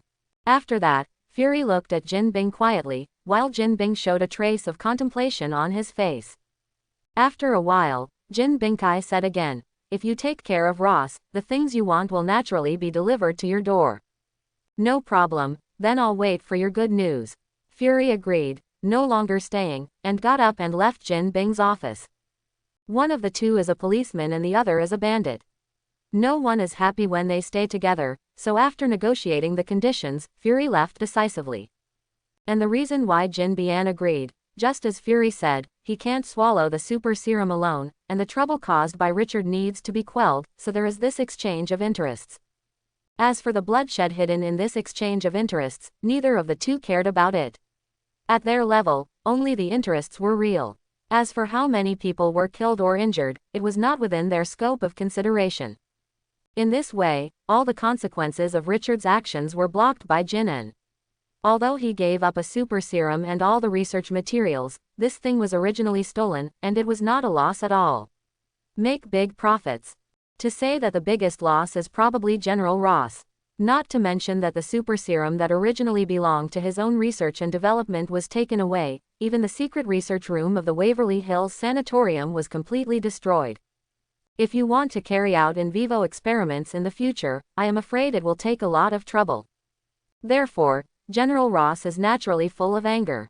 Especially when Hathaway came back and reported everything he had encountered, General Ross was furious. Just when he was about to use the means, he suddenly received a call from Fury. No one knew what the two were talking about on the phone, but when the call was hung up, General Ross's expression gradually calmed down. Although it still looks a little gloomy, it is no longer as violent as before. In the end, it was Jin Bing's strength that made Ross feel jealous. The title of Underground Emperor was not for nothing. So when there are enough benefits, even if Ross is upset, he can only recognize it with his nose. Of course, this is also Jin Bing. If he is a person without a powerful background, General Ross will definitely tell him what a real power general is. So far, all the troubles caused by Richard's actions have been settled by Jin, and even those who have died seem to have never appeared in this world, and there is no rumor at all. The only change is the closure of the Waverly Hills Sanitarium, which has been frustrating for the public in the slums for a long time, because there will be no such cheap nursing homes in the future. When Richard knew all this, it was 3 days later, when he was back at school again, hanging out with a bunch of little kids every day. Richard is naturally reluctant, but he can't beat the violent Vanessa. At home, Jin generally doesn't make up his mind, and Vanessa decides everything, so Richard finally gave in, obediently carried his school bag, and went to school. After staying at school for so few days, although Richard still felt that the curriculum was naive, it was no longer as uncomfortable as it was at the beginning. However, perhaps he felt that Richard's life was too comfortable. On this day, the electronic synthesis sound of the system suddenly sounded in Richard's mind. Ding! The world trajectory scan is completed, and the main quest is issued. Main quest: The Dark Alliance. Explanation: there are no restrictions on how to form your own alliance. The strong person is not only powerful, but also has several powerful subordinates. This task is a long-term task. Reward: every time you join a system-approved member of the Dark Alliance, you will be rewarded with a lottery. The system has never been actively bubbling up after diving for so long, and it only releases tasks when things are imminent. This is the first time that a task has been actively released. After browsing the content of the task, Richard's eyes could not help wrinkling. This task seems not to be difficult, but it is actually not that easy. Everyone has their own thoughts, let alone the strong. It is not so simple to make them surrender. Therefore, Richard fell into silence when he looked at the system task. On Friday, the weather was fine. When Richard came to the school, he just stepped through the door of the classroom when he heard Monica yelling. "Richard, come here." At this time, Monica was surrounded by a few little girls, discussing all kinds of gossip enthusiastically. After seeing Richard come in, she called out loudly. When Monica's call came, Richard tapped his head with a headache, ignoring her, and went directly to his desk, lying on the desk. Today, the school is going to hold an outing as an extracurricular activity. Richard didn't want to participate, but who knew that the school would notify the parents, so Richard was kicked out of the school early in the morning, and he was naturally in a bad mood. Just when Richard wanted to be alone, Monica suddenly came over from the side, with a smile on her face, looking like a little angel. "Richard, what are you doing? You're so sullen. Where do you think the teachers will take us on a trip today? Look at the skirt I'm wearing today. It's a doll skirt that I specially asked my mother to choose." Monica was like a little lark, chatting constantly in Richard's ear. Richard was not used to it at first, but over time, he gradually got used to it. However, most of the time Richard was in a trance state, and his attitude in answering questions was extremely perfunctory. Even so, Monica was still enjoying it, so Richard was completely out of touch with him. At this moment, Susan Aniel, the head teacher of Richard's class, walked in slowly. She graduated from the University of Manchester, and only this semester came to serve as the head teacher of Richard's class. In addition, she is beautiful and has a sweet voice, which is very popular with many children. Gently patted her palms, attracting the attention of all the children, Susan said with a smile, "Little angels, please take your things, we are going." As soon as the voice fell, the entire class remembered a burst of enthusiastic cheers. Everyone carried their small school bags, sun hats, and water glasses around their necks. Under Susan's command, they walked out of the classroom one by one. And Monica also pushed Richard at this moment, her face raised slightly, and she urged with a charming face, "Richard, you big slacker, go quickly, wait for teacher Susan to come." While speaking, Monica stretched out her hand and tried to pull Richard up from his position. Seeing this, Richard gave a wry smile and could only stand up and put on his school bag. The two of them followed at the end of the team and walked out of the classroom. At this time, there were already dozens of buses parked on the campus playground, and Richard's class got on one of them under Susan's supervision. Soon the car started and slowly drove away from the campus. Richard picked a seat in the last row and sat down. Just as he was firmly seated, Monica held a small school bag and sat beside Richard with a smile on her face, pointing at Richard. Blinking his eyes, he said proudly, "Look, we are at the same table again, and I will always be yours in the future." Hearing this, Richard coughed suddenly, and looked at Monica with strange eyes. Was she teasing herself just now? Probably not. No matter how precocious foreign children are, they can't be so precocious. We are only 9 years old, okay. A series of bizarre thoughts flashed through his mind, and Richard quickly put the inexplicable idea behind him. Where Monica is there, she can never be quiet. From gossip to celebrities, from movies to songs, God knows what kind of mess is in her little head. Anyway, Monica chatted happily along the way. Even if Richard only replied occasionally, it was still the same. Half an hour later, the car stopped at the entrance of Midtown High School. In the vehicle before, Susan has announced today's itinerary. They are going to high school, university and science and technology park. Let them visit the beauty of the school in the future and broaden their horizons. So no one had any doubts about their destination, but everyone seemed to be in high spirits. On the other hand, Richard raised his brows involuntarily after seeing the name of Midtown High School. If he remembered correctly, the little spider should be studying at this high school. Immediately, there was a hint of interest in Richard's heart. As the saying goes, the rich rely on technology, the poor rely on mutation, and the most well-known mutation is the little spider. As the son of Jin Bing, he was destined to take over the underground forces of Jin Bing, so Richard didn't mind, and took this opportunity to learn about this future opponent. With an inexplicable idea, a group of people stepped into Zhongcheng High School. As the saying goes, the world is as dark as crows, and the schools in the world are basically the same, nothing more than a larger area, better facilities, and stronger teaching strength, so there is nothing worth visiting. So on the way to tour the group, Richard and Susan said hello and said that they wanted to go to the toilet, and then slipped out of the group. Susan wanted to find someone to take him there, but before Susan could speak, Richard had already left. After leaving the team, Richard breathed a sigh of relief. He swore that he would rather be with a group of scumbags than a group of children. Because their problems refresh your cognition all the time, Richard is simply unable to integrate into it, and has no intention to integrate into it. I hope everyone will support it and subscribe more.